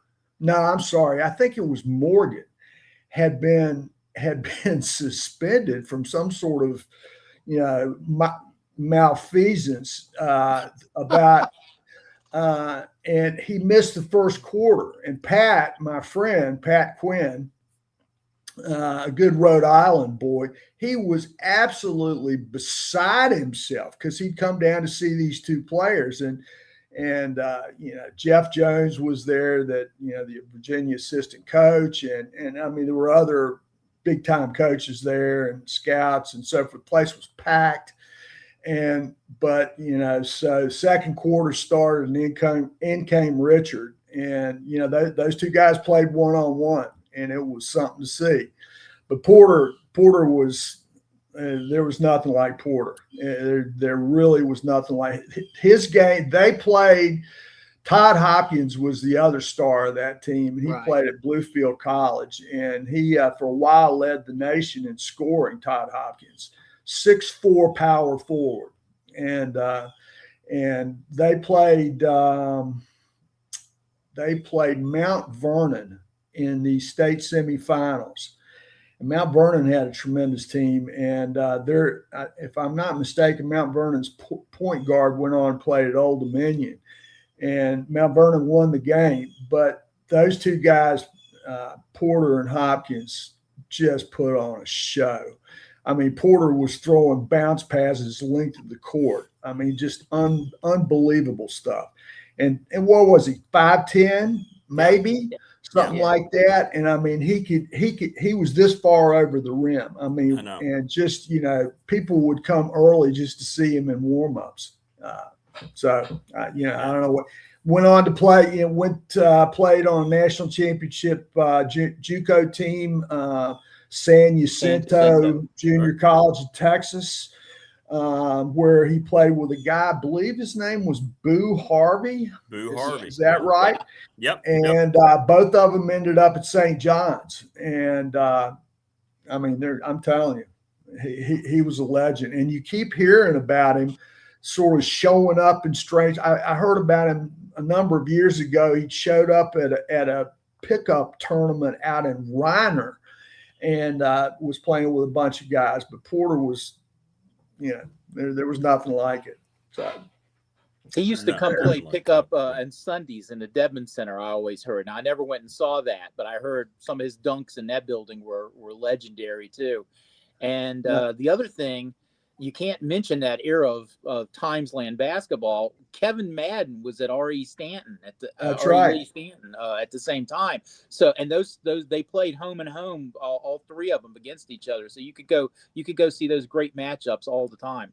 We probably need to turn this back to football. My Facebook is filled up with old football coaches reminiscing here, but I was thinking, I didn't see this, but the funniest thing I heard from a high school game back in my era, which was the mid 80s into the mid 90s, maybe, when I was stringing for the Roanoke Times, Newcastle High School, which I actually covered for a time. My first job out of school was the editor of the Newcastle Record. I can't say much for the whole paper over those 3 months, except that they had their best sports coverage ever, because that's all I wanted to do. Anyway, they had a quarterback named Tim McMahon, who was one of those Johnny Unitas type over-the-top throwers. So he would just rifle the ball, anything down the middle like that. It was and he threw a ball so hard. Howard Wimmer, who's still at the Roanoke Times, working the desk, told me he saw this play. Guy was crossing the middle. The ball was thrown so hard it went right through his hands and stuck in his face mask. But, they had the bar down the front and a thing there, and it stuck. So now this guy's running down the field with a football in his face, trying to wedge it out of there and run. And he said it was the funniest thing he's ever seen on a football field. You guys see anything like that? Mike, I just got a text message from upstairs here from Ruth, the estimable Ruth Babylon, my wife, who covered a lot of those football games with me at the News Journal in the 90s because she was a photographer, great sports photographer, and then went to the Roanoke Times before I ever did. She was shooting as a freelancer for the Roanoke Times, doing feature stories and a lot of sports for them. Back when the I'm sad to say now, late great Gene Dalton was the top photographer there in the New River Bureau. We just lost Gene recently, but he was a legend.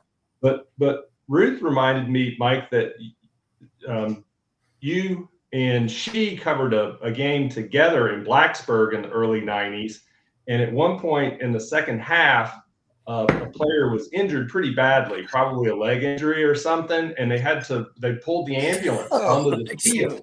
Mike's laughing. And they took it. Yeah, he's laughing at the injured player being taken off the ambulance. That's why I don't tell this story, because it doesn't make me look good. So they load the player up, and I guess the players are down on their knees or whatever, and the ambulance starts to drive off the field. And everybody was sad. Everybody knew it was a sad mood. I had to break the tension. And Mike's on the sideline. He says, "Hey, wait a minute. He's got the ball.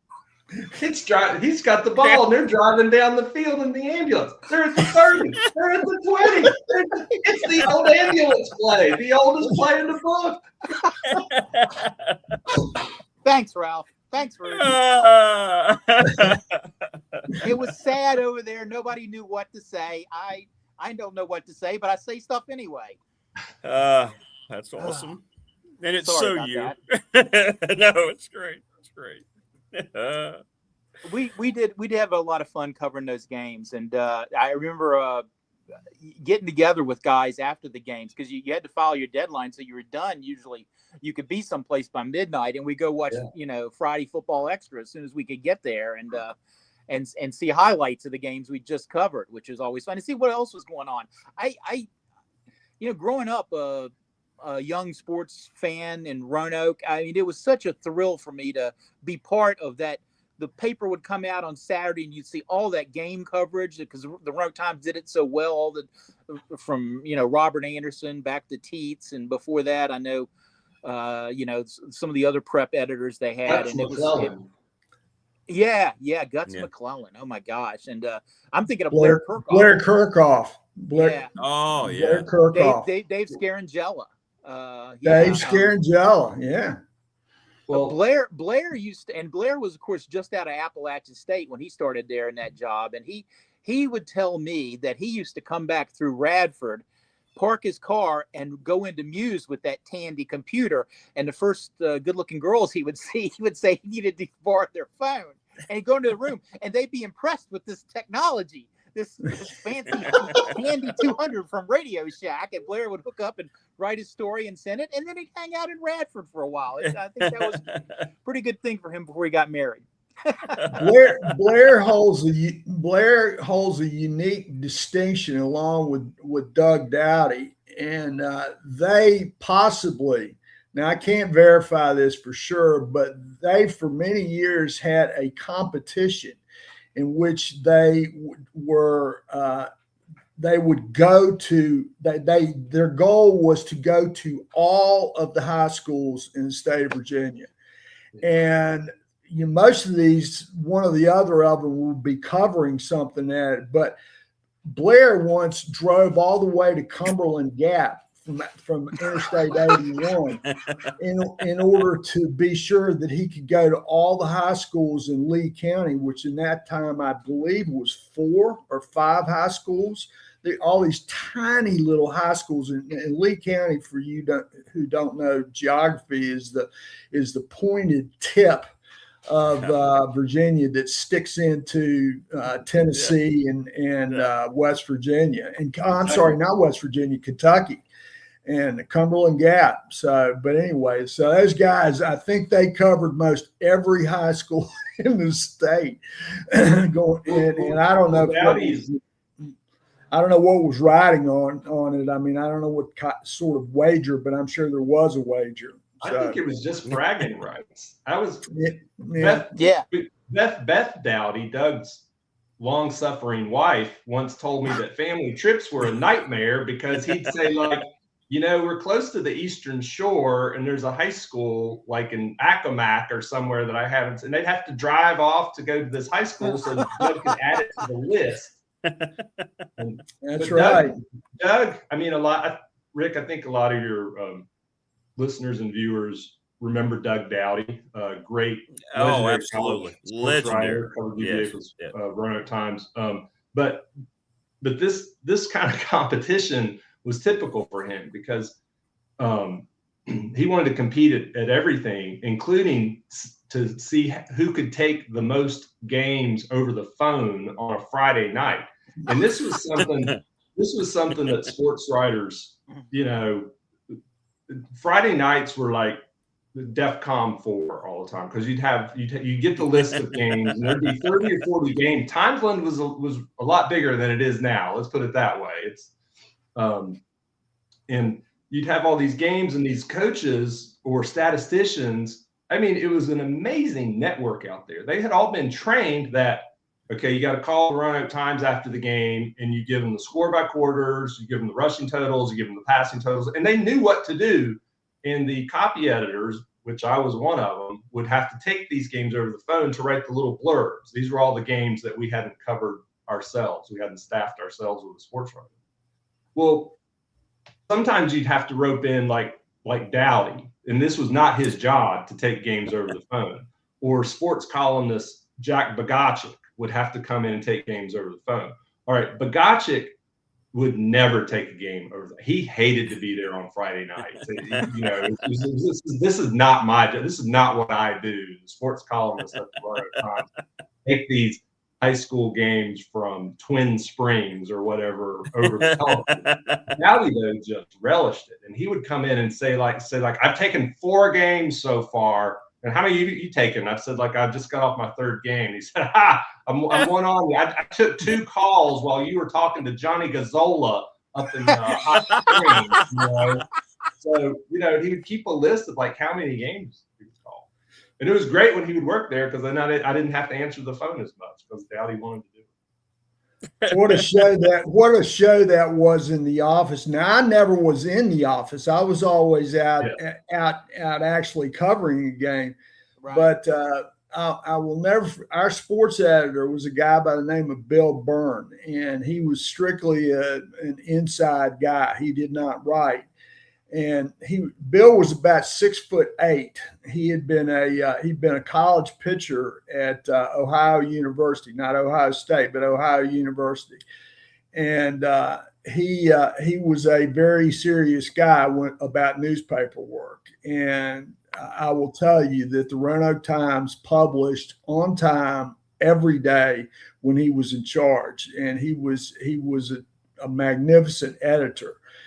And but one night, it's Tuesday night, it's the first Tuesday in November, and it's election night.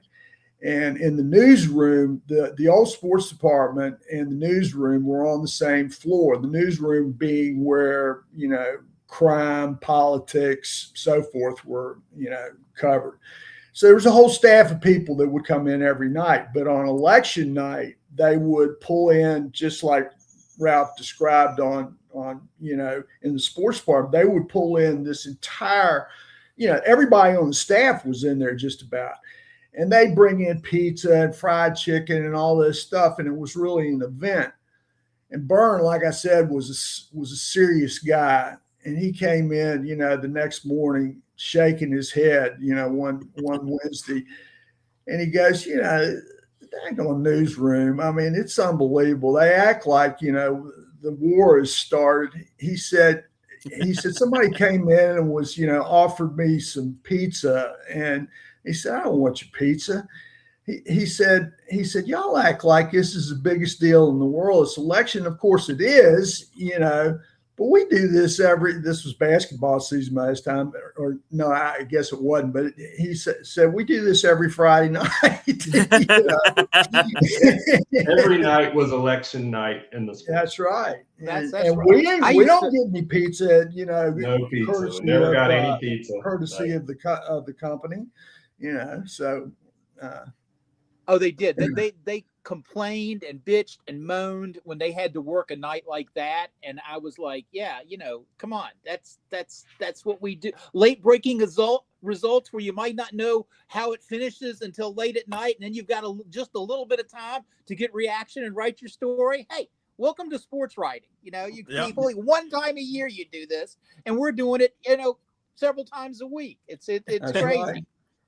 Hey, you know where Well, I got fed best as a beat writer? The Salem guy. I was always treated like a prince by Joel Hicks. He would set me up at his desk in his office there in the weight room atop the hill there, and I mean, long after they would finish, and they would be eating, have a big buffet there after the game. He always bring me a plate in there, so I'm typing my story there to Andy and trying to send it. He'd bring you a Coke say, while you were sitting there filing your story. Yeah. He'd go just lock the door when you're done. Turn out the lights and close the door. And that was one of my favorite places to cover a game. But I got fed. And before the game, oh my gosh, the pre-game with the boosters there, the food they sold outside. I never ate on the way to the game because I knew I'd get something better there right at the gate. It was a great place. It was a college atmosphere. It was a great place to cover a game. Rick, you know this as a Pulaski County guy. So the legend was always that, when Dublin and Pulaski merged and consolidated, the thinking was, well, this is going to be an athletic superpower. Yeah. This new Pulaski County High School. And it didn't happen, as I sort of remember the story. And so this gets to Coach Hicks. He's the guy who made it happen. What was always the story that you kind of grew up hearing about how he was able to change the culture and turn it into a winner? Well, the late, great, you all know Dan Callahan, yes. who was just one of my all-time favorite people. And I'm sure we could go into a whole 3 hours of Dan Callahan stories between the four of us. But he was very frustrated. Everybody was. Dave Brown was the coach. Great guy. He'd coached a lot of different things up in Dublin. Ray, you remember Dave Brown and that whole era. And then we had this opportunity. Here's a guy who's been on West Virginia staff, at college. And as Ray mentioned, where he was at high school and built his reputation. And Dan, as you know, was a huge West Virginia guy, right? And fan and connected with all that. So he was the one that really got the ball going with Coach Hicks and connected Pulaski County and Mr. Dobson with Coach Hicks, and that whole thing came together because of really Dan Callahan's efforts, if I remember that correctly. And once Kenneth J. Dobson met Coach Hicks, it was just done, and then they were off and running. He brought a college program to Dublin, and that was the thing, right? He brought college coaches with him, guys who had tons of college experience. It didn't feel like a high school program, and going through it, I know I sure as hell didn't feel like I was in a high school program. I thought I'd never survive the first morning of 2 days, much less get through the whole preseason. But that was kind of the whole interconnected bond. And Ray, correct me if I'm wrong, Ralph, he revolutionized weight training, the weight room in our area, in our region. He brought that with him from West Virginia, and we didn't have the type. And now everybody started to replicate that. But that's what was the key, and I think that's what set the whole thing off, that whole experience. That's the weight training is a critical component, and when he got started, only he and Jim Hickam, who had been the old Pulaski High coach, right? Jim Hickam, right. Had a tremendous career at Northside after that, and I mean, Hickam wouldn't let his players at Northside play basketball or wrestle or anything else. He wanted them in the weight room, and they didn't fool around. They called Coach Hickam Thor. I mean, because he was, he was like that. He and Coach Hicks were the only men that you would ever see. They would be wearing those old bandline coaching shorts in late November in playoff games and stuff. Coach Hicks would wear a stocking cap. Hickam would wear no hat, short sleeves, the whole thing. And these guys were legendary tough guys, and they set the standard for their teams and for the whole community, really. And let me tell you a good Dan Callahan story. Please do. Dan Callahan told me that he had just started at the Southwest Times. He was covering his first Pulaski Dublin football game. And in those days, they played at Calfee Park. There was no Pulaski County High School at that time. So they played at Calfee Park, which is where the minor league baseball team played for all those years. and they changed it over to football. Similarly to what Salem did, they would use the old Salem Municipal Field, which is where Dave Parker and Tony Womack and many other legends played baseball, and they would turn it into a football field after baseball season. So anyway, so Dan's covering his first Dublin Pulaski game.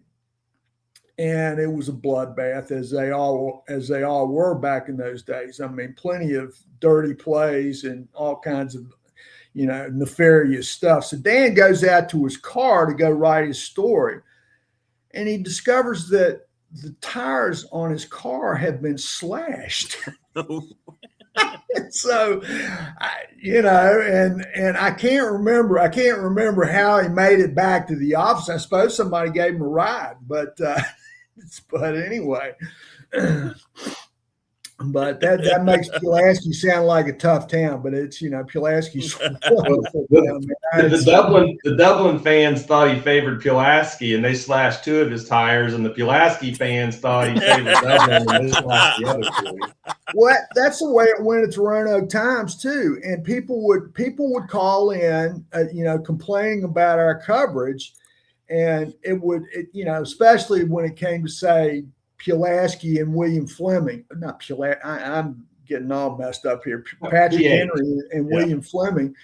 And somebody would say, you got a bigger picture for the Patrick Henry game than we did. Or, your headline was, favored William Fleming. And, measure the length of the article. Schools. Huh? It would measure the length of the articles. Yeah, that too. And I mean, people took this stuff seriously, man. I mean, Coach Hicks one time, one of my first Pulaski games, he didn't like the way I wrote it. I mean, and he sent me a copy of the clip.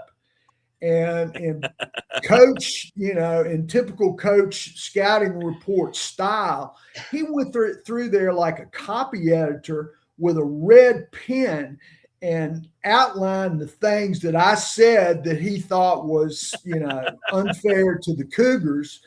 And, I called him up and I said, Coach, listen, I wrote it, I write it like I see it. And I'm sorry. And he said, listen, I just want you to know, I said, I want you to come back and cover our games, but, I had to tell you this stuff. I mean, and I guarantee you, he never talked to one of his players like that. I mean, but he and I were friends ever since. And, we were forever. Well, guys, this has been unreal. Mike, thank you so much for organizing. Ray, we got to get you on. Ralph, we've got to do this more often, guys. People in chat are demanding it. I'm getting tons of text messages on our professional door text line. I mean, they're just enjoying every part of this, and it's great to see everybody, man. Thank you so much. This has been awesome. Awesome. Thank you for inviting me. Thanks for keeping us going. I appreciate you guys. Alive, Rick. Yeah, we got to do this more. We'll do the lunch in Roanoke again sometime. Let's do this more often, Ray. We'd love to have you, man. There's so many things we could cover. So many. Hey, I am. My schedule is my own, so congratulations I call the shots on my schedule. So you let me know. We miss you. People have been talking about whenever they saw Ray show up at an event, right? You knew it was a big event. You knew you were in the right spot. That's a big compliment, man. That's cool. Well, that's cool. Ray covered some games that I played in. That's how far back Ray Cox goes. Exactly. Vaughn Phipps, who was the longtime assistant coach at Blacksburg, he would say that every single time. He said, well, I know this is a big game because you're here. Exactly. And that was later picked up by Jack Turner. Jack Turner would say the same thing every single time. Yep. Ray Cox is in the house. Yep. All right, thank you guys so much. Appreciate it. Thanks, man. We'll see you next time. We'll do this again. Mike, thank you so much. Ray, Ralphie, great to see you, man. You look great. Appreciate all you guys. Cooper says hey. Hey to Cooper. Hey, guys. That was outstanding.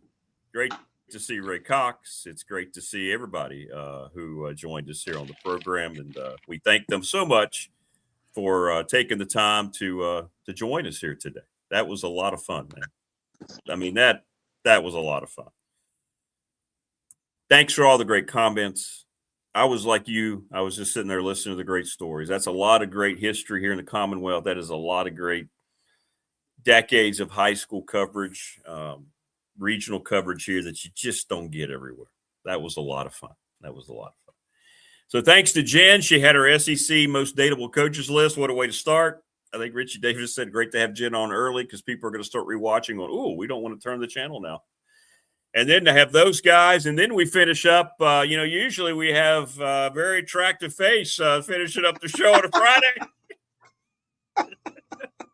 And today we continue that trend with Coach Elmo. What's up, Coach? You really put a lot of pressure on me following these acts. Oh, my. God. What a great show. Oh, I mean, you've had good ones, Rick, but let me tell you, that was fantastic. That was fantastic. Great. Ray looks great. Ralph and Ray, so much history. Mike, I mean, that right there that's what it's all about right there, you know? Wow. That was really, that took me down memory lane. Yeah, absolutely. Doug Dowdy, Jack Bogacek. No. I love Jack. Jack was very fair. Doug was. And so was Doug. Doug was always, one thing about Doug Dowdy, way before all those recruiting lists would come out, back in the 80s, Doug Dowdy would do his Roanoke top 25. And let me tell you, Rick, the football coaches, because of the cycle of recruiting, couldn't wait for his top 25 to come out. And that list was like, we couldn't wait to get a hold of that list so we could start recruiting. The kid. And that's a fact. I mean, the 70s and 80s, because he was one of the very first people that was huge when that thing came out after Thanksgiving. Huge. And then it expanded to the juniors and sophomores, and it was a great list of people. He was first-class gentleman. Well, today, Coach, we're not going to worry about all the bad stuff in college sports. We're going to look at college football. We got college football. Whoa! They mean to play in the game? Yes. How about that? Yeah. I want to ask you. I got to get your thoughts on Bill Belichick, North Carolina. This is, I've heard from a couple sources. I don't think his son's going to return to the coaching staff. Whatever's going on there, but TCU last year took a big win. They're going over to Ireland.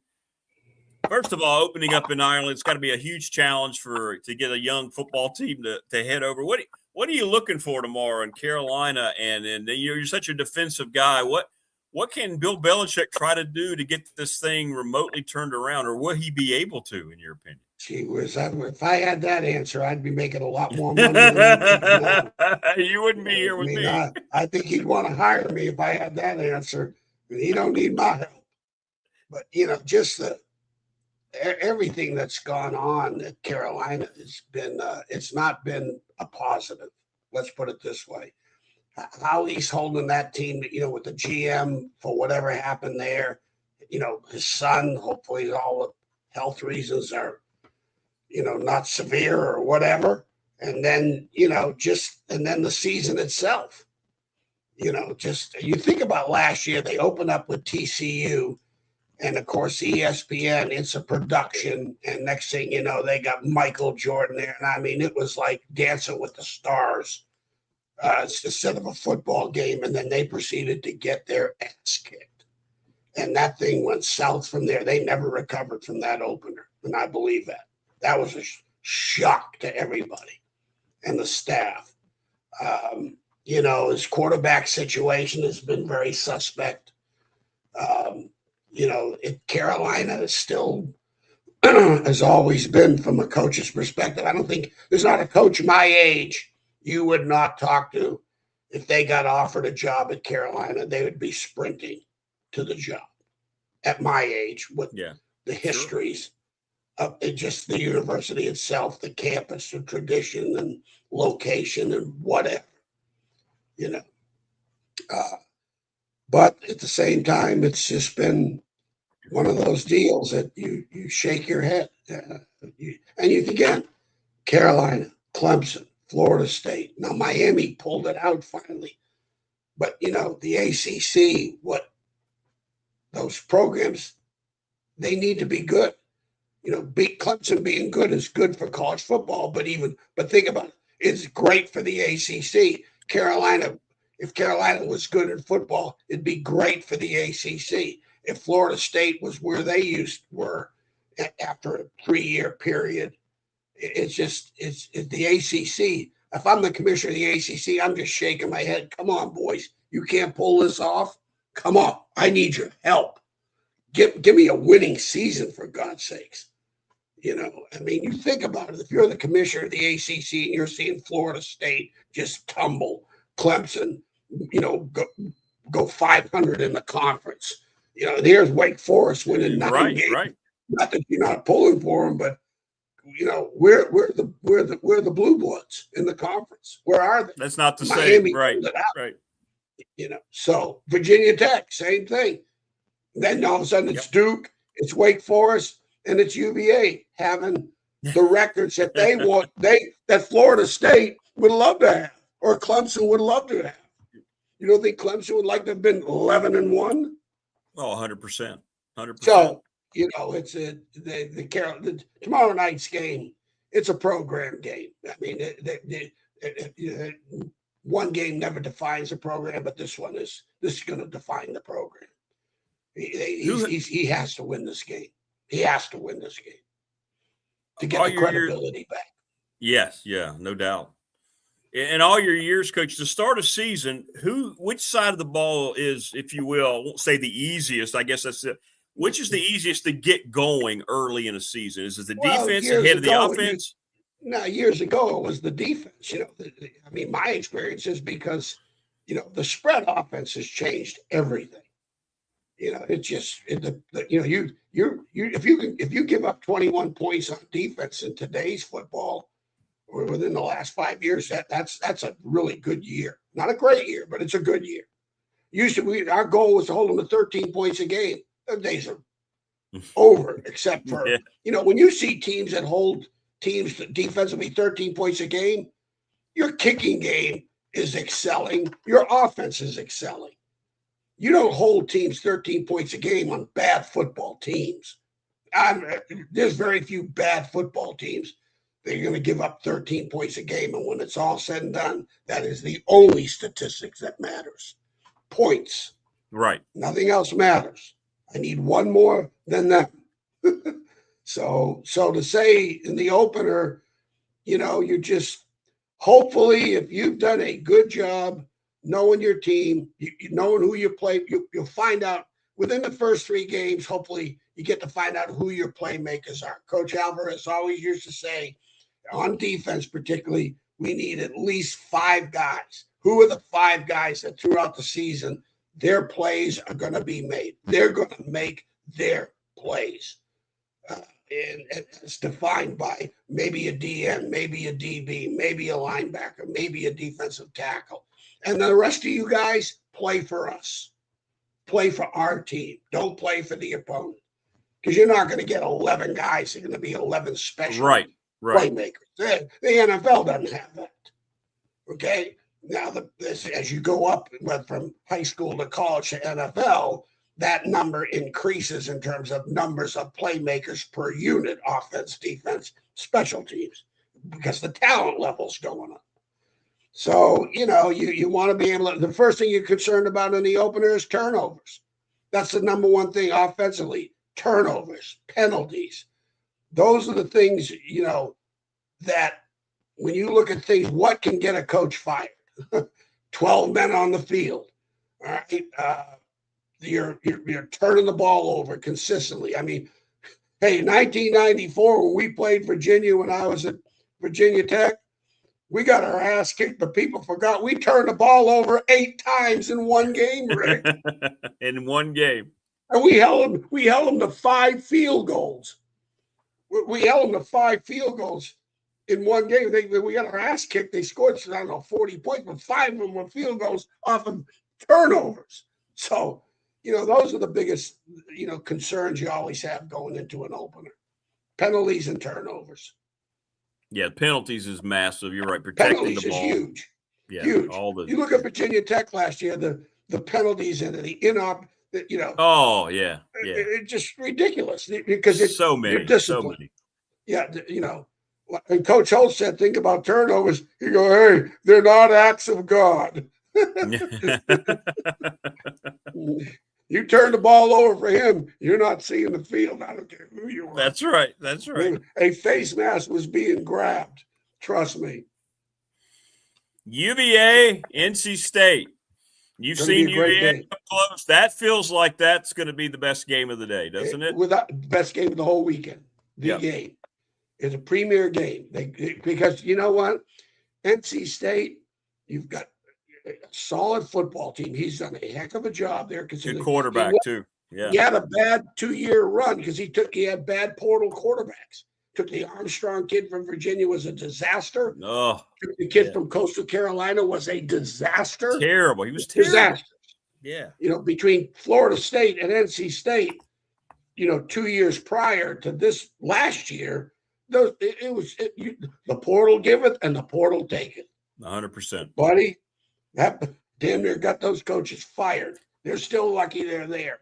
Now he's got a guy that has a chance. He's very similar to Lenore Sellers. He is. Very similar, physically and athletically. And they've got a good running back. And Dave Doran's a defensive guy. They will have a solid defense. They will have as solid a defense as because their talent, I don't know if their talent's any better or worse than Virginia's on defense. If you looked at, you probably could switch uniforms at the halftime as far as talent's concerned. You wouldn't probably know the difference. Yeah, yeah. You know, but they're well coached. Both teams are well coached. Both teams are going to play hard. You know, Dave Doran is a damn good football coach. He's been there for a long time, and there's a reason for it. They just had bad portal quarterbacks 2 years prior to last year. So it'll be a great game. It'll be interesting. This is a game, Rick. Their season will not be defined on this game. It will not. Carolina's season will be defined on this game, I promise you. Yeah, I think you're right. Because of the credibility. You have to build. Belichick's got to build credibility back with what, Rick? Wins. Got to win. Got to Period. win. Yeah. Okay. They've got the credibility. They lose this game, they still got credibility. You know, not that they ride on last year's coattails, but they have credibility. Now, when you get by the time you get to the Pitt game, I think the third game is Pitt or West Virginia. Okay, then you get to find out where your team is. You know, so that's what you got going. And the winner is going to be, with the schedule the way it's made out, the second straight year is going to be in the catbird seat for a while. If they can keep winning, at least for the month of September, potentially the winner could be undefeated going forward. So, you know, and again, you want to get into November. Hey, Rick, see the shirt I'm wearing? Okay. I want to get to November with this. Absolutely. Okay? Yeah. I want a chance at this. And that's what you want when you get into November. Well, you saw UVA up close and personal. You were there. Yeah. Perbola, you saw him. What do you think about them? I'll tell you, Perbola, he's an athlete. He is a hell of an athlete. I think he would be one great safety. I really do. I think if he don't make it in the NFL as a quarterback, I'd take him. I'd draft him in the NFL and say, okay, you don't want him, I'll take him, you know, as a safety. Because when he spit out a run, the scrimmage, you know, a scramble, and I went, holy mackerel. I'm just talking about athletic talent, you know, the hips, the flexibility, all the things that I look for in what I call the football athleticisms. He has it. But Rick, the biggest thing is 9 interceptions last year and 7 starts at Missouri. And he threw one in the scrimmage. I went, wow. That's the reason why I coached quarterbacks for 6 years, Rick, and ruined every one of them. You threw an interception, it was ugly. It was ugly. And I ruined them all. Trust me. And you ruined them all. Yeah. If I was coaching that interception he threw at UVA, probably the last time I ever coached at Virginia that day. Because I had to grab his face mask. The hell hey, like Coach O said, the ball's not yours. It's the program's. I like that. The ball's not yours; it's the program. Well, he's right. He was right. Right. But and then the Holstein kid. Now I'm just telling you what I saw. He threw 2 shots down the field, and that to the receivers. And not that this makes him a great quarterback, but just watching him, the poise he had, the delivery he had, the trajectory of the ball, and the accuracy of the ball was like, okay. So, I mean, I think, and he's 6'4". He's a good-looking kid. Now, he's the NFL prototype quarterback. So that'll be interesting to see how that season develops out. You know, can Pabula stop? Is he going to be a turnover machine or not? That's the big question you're going to have with him. If you watch at NC State, you know, as I would always say going into a game, I would tell the kids, defensive backs, I said, hey, do your job. You're always playing for the unknown. You're going to be involved in 2 plays in this game. Okay, you got, especially at the corner, you're going to probably have 2 opportunities to be either a part of the win in this game or a part of the loss in this game. So be in position because he's going to throw it to you. That's what I would tell him on the quarterbacks that had this interception, string of interceptions. I said, he'll throw it to you. You know, we played Michigan State.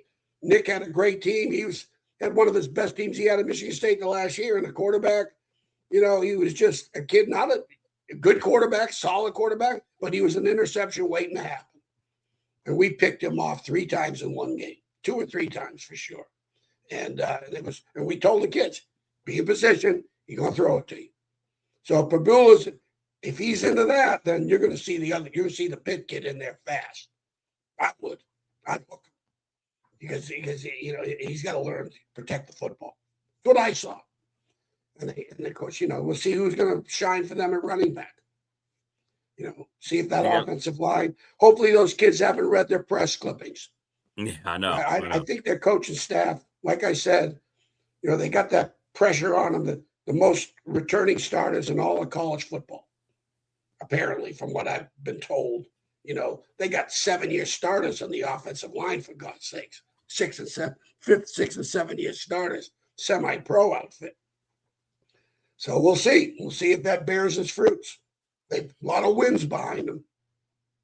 They've got a lot of injuries they're dealing with, but they got a lot of depth. The offensive line. Everybody does, Rick. But everybody does it. They don't necessarily talk about it. But yeah, UVA kind of did. So it makes it sound like it's worse. NC State's got injured. Everybody does. You know, I mean, if you're going into the season with no injuries, I've always said, you know me, my philosophy with depth. I'm worried about depth. I'm worried about competition. And don't forget, injury will create depth because next man up. Get in there and get the job done. Just give me a game out of you. One game. Yeah. I don't need a season. You give me one. You're the backup. You give me one game and you play for us. Don't play for the opponent. You play for us. I don't want your name brought up in the game. I don't want to hear your name. If I don't hear your name, you've done good for us. Yeah, right. Exactly. Yeah. If you know everything's okay, you're going to show up good on film if you don't hear the name. I said, when I was in Wisconsin, we lost Jamar Fletcher for 2 games. He turned an ankle. This is an All-American corner I had. 23 interceptions in 3 years and 5 for touchdowns. It's unbelievable. He intercepted Drew Brees twice in consecutive years for touchdowns. That's incredible. That's 8 interceptions a year. Wow. Yeah. He had basically 7 to 8 a year. Did 23 in 3 years. Oh yeah. First team All-American. He was the Thorpe Award winner. Well, he's hurt. I'm losing him for 2 games. I got to start a true freshman named Joey Bose. Joey Bose is the strength coach for the Cincinnati Bengals right now. Okay. And he was a California kid, modern day high school, great high school program. I told Brian White, that you had on with the book, The Lockers Off. I said, well, Brian recruited him. I told Brian, I said, Brian, if we don't get this kid, fire me and hire the coach because he's a well-coached kid at modern day high school, you know? Yeah. So he's got to start for me. He's got to start for me. And I told him before the game, I said, I don't ever want to hear your name in the course of this game. And we won. We beat Northwestern, UNLV and Northwestern. He had a start as a true freshman. And then you get Jamar back, and he still averages 7 or 8 interceptions. He's missing 2 games. Wow. He was something. I mean, it was, he was one of those guys, I remember. He was going to make his Yeah. plays, Rick. He was going to make his plays. Where all of a sudden, in the course of that game, and it was like, the thing with Jamar and what the great DBs, what separates them is they're for 58 minutes, they are so disciplined because the play's going to happen. Don't know when.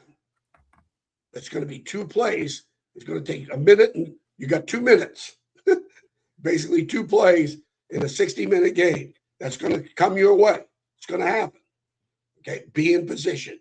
Don't know when, and that was the key. He was always in the right place at the right time. The right time. And next thing you know, we're playing Purdue. It's 17-17. Drew Brees, first year starting, great team. It's 17-17 with midway through, just about the end of the third quarter.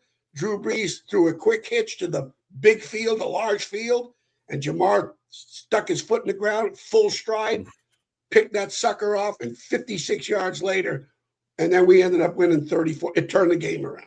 Nothing turns the game around more than an interception for a touchdown or a punt return for a touchdown. Those are drive game killers for the opponent. Well, it's going to be interesting to see how it all plays out tomorrow, Coach. I know you're going to be watching. I guess you're going to be watching. You're going to be watching some games tomorrow. You're going to be out fishing. What are you doing? I don't have to go out to happy hour now. I got to get my reports ready for you on Monday. I know. We got VMI. You got to watch VMI Idaho State tomorrow too. Yeah. Yeah, I got VMI. Tonight's William Mary Villanova. That's right.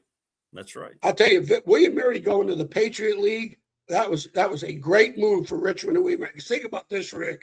They were in that Coastal Athletic Conference. Think about the associations, Rick. And you're at Radford. You get it in terms of what's going to bring people in, and so all of a sudden they jump into a league that's Stony Brook, Albany, Monmouth, Bryant. Where's the associations? I know. There are none. At least in the Patriot League, you have football history. Yes. Makes Lehigh, so much sense. Yeah. Bucknell, Lafayette. Those colleges are football schools with a background. 100%. Yeah. And they're good academic schools. And then now you got Villanova, Richmond, and William and Mary in the Patriot League. So if I'm a TV exec on ESPN, I got William Mary playing Fordham. You would William think Mary playing Lehigh, right? Or Richmond, William and Mary by itself, or William Mary Villanova. I'm putting you on, as opposed to William Mary and Albany State. Yet last night they have a channel called ESPNU and 0 FCS games on. They don't show any live football on. They show one of their crap shows instead of showing, sports. They could exactly. So the William Mary game's on ESPN Plus. So I may have to go over. Just one. That's what they're trying to sell. Yeah, that's it. Yeah. They want that subscription, so that's a problem. But if you are William and Mary in the Patriot League, at least you have a viable, competitive conference that's got some history behind the football program. 100%. Some of the earliest playing football schools in the country. Yeah. The best thing that ever happened to William Mary and Richmond, particularly. And Richmond was the first to go. And the William Mary Richmond rivalry is one of the oldest in the country. Exactly. It was a great move. It was. Hey, you got that information on Jack Williams, didn't you? I did. I was going to say I'm going to reach out to him probably first reach out to him. He wants. I'll tell you, I personally, selfishly, I will be listening without. Don't have me on with him. I want to hear it. Okay. That leadership. I just read the first page of that book and put it down and went, wow. Yeah. This book is unbelievable. He wrote 223 and about leadership. And, he was a captain himself. And you asking me and Todd about captains, this is the guy you want to ask about. Okay. Dealing with leadership and education in the state of Georgia. Particularly, that's what he deals with. You know? Yeah, I'm gonna reach out to him on Monday. So if you talk to him, I'll call him up on Monday. So yeah. Hey, I heard from Billy Myers. Yeah, did you really? That's awesome. Yeah, he wants to come on the show. I'd love to have him on the show. You know what, Rick? I'll just be your producer. Yeah, just get out. Yeah, I don't have one, so you know. What the hell? You know, in between football and fishing, you can just be my booker. You can be my show booker. Now I have the right to ask for a raise. Yeah, there you go. Yeah, we'll have to renegotiate your contract. Damn. Hey, you got to have me on. When you have me on again, I've got a couple of guys. I'll let you go. It's funny how all of a sudden one phone call leads to many, right? Yeah. Well, Billy Myers calls me, and we're shooting a bull, talking about, and all of a sudden this gentleman's name came up, Curtis Taliaferro. Curtis Taliaferro played at Salem High School. Great athlete. Right. A great athlete. Goes to fair. I'm coaching there. In 1982, he played for me in 82. We played for the national championship. He started me. A great athlete. I don't know how he got to fair. I have no idea why he got to fair in that way, because great athlete. Well, he signs at Virginia Tech. And then years later, a couple years later, I'm at Virginia Tech. So it was kind of cool. I get to coach him twice. One in Ferrum and one in Virginia Tech. He's our starting outside linebacker, probably the best athlete we have in the team. That's the team that won the Peach Bowl. You know, he would play with Todd Grantham and Kinzer and all those guys. Yeah. And we had a bunch of Southwest Virginia guys on that football team, a bunch. And that's the team that we went down and beat Clemson at Clemson. So I get to hear from Curtis. So I get his number and I'm talking to him. And then next thing you know, Curtis is telling me about a guy. He goes, oh, by the way, I'm going to send you pictures. I talked to this gentleman we had a fair named Frank Rossi, a fullback from New Jersey. I said, well, what's he doing now? Oh, he's in his 33rd year of special ops. Oh, I said, wow. I said, are you kidding? He sent me pictures of him from Afghanistan with the camels and the horses, with night goggles, the machine gun. I'll send you some pictures. And he wrote me. So next thing you know, he sends me a text. And he said, and this is what he said in part of the, it would have been 3 pages if I printed it out. I haven't talked to this guy in 40 years or seen him in 40. He said, this is more than once I'll read this to you. He goes, more than once on a black operation in Afghanistan, as we were going to our target on a black op, he goes, the only thing would come to my mind is the Ferrum Brotherhood. He said, and the standards that were installed when I was at Ferrum to get me through this mission. How about that, Rick? Love it. There you go. That's mission accomplished. Yep. It says it all, Rick. It says it all. That says it all. So I'll let you go with that one. Yep. Buddy. All right, brother. Enjoy the football. I'm sure I'll talk to you this weekend somehow, watching games. Yeah, yeah. Well, look up. Call me if you got any issues or questions or whatever about the game, and I'll give you. We'll do a good deep dive Monday into. I'm gonna try to look up VMI, see what they did, try to make some calls. I don't think I'll be able to see the game. Okay. But at least, and the William Mary Villanova game, I'm gonna try to see that one tonight. Okay. But the Virginia NC State game, I'm gonna watch it. We'll do a deep dive and Monday dissect Absolutely. it. Absolutely. Yeah, that'll be fun. Yes, we will. Cool. All right, Coach. You have a great weekend. Thank you. Thanks, brother. Thanks for moving the schedule today, too, man. Appreciate you, man. Hey, listen, I'll be your producer, man. I'll line up. Hey, I appreciate it. Yeah, we'll just go. We'll go. Let's go. All right, Let's go. All right, take care, Coach. Good stuff. Man, what a great show we had today. That was a lot of fun all day long. All day long. Thanks to Coach for moving the show. Jen, what a great list. If you missed it, go back and watch hour 1. She rated the most dateable SEC coaches year number 2. It's awesome. Congratulations, Brent Venables. Lucky guy. Hour 2, don't know what to say about that. Mike Ashley, Ray Cox, and Ralph Barrier. Enough said. And then Coach Elmo to finish. Wow. What a way to lead into the first football weekend. High school football tonight. Let's keep them all healthy. Blacksburg makes its debut on the channel tonight against Giles. Again, Landon Weaver and Richard Terry, 2 of Bill Ross students, going to be on the call all season. Tune us in, 7 o'clock to kickoff, 6:30 the pregame. College football tomorrow. It's here. We made it. We'll review it all on Monday. Thanks, everybody. Subscribe, like, and share. Thanks to all of our great sponsors. Couldn't do it without you, everybody in chat. Oh, I didn't tell you. The BDST Ryan Pry question of the week, your all-time greatest football coach? Don Shula. We had 82 votes, and Don Shula edged out Vince Lombardi and Tom Landry. How about that?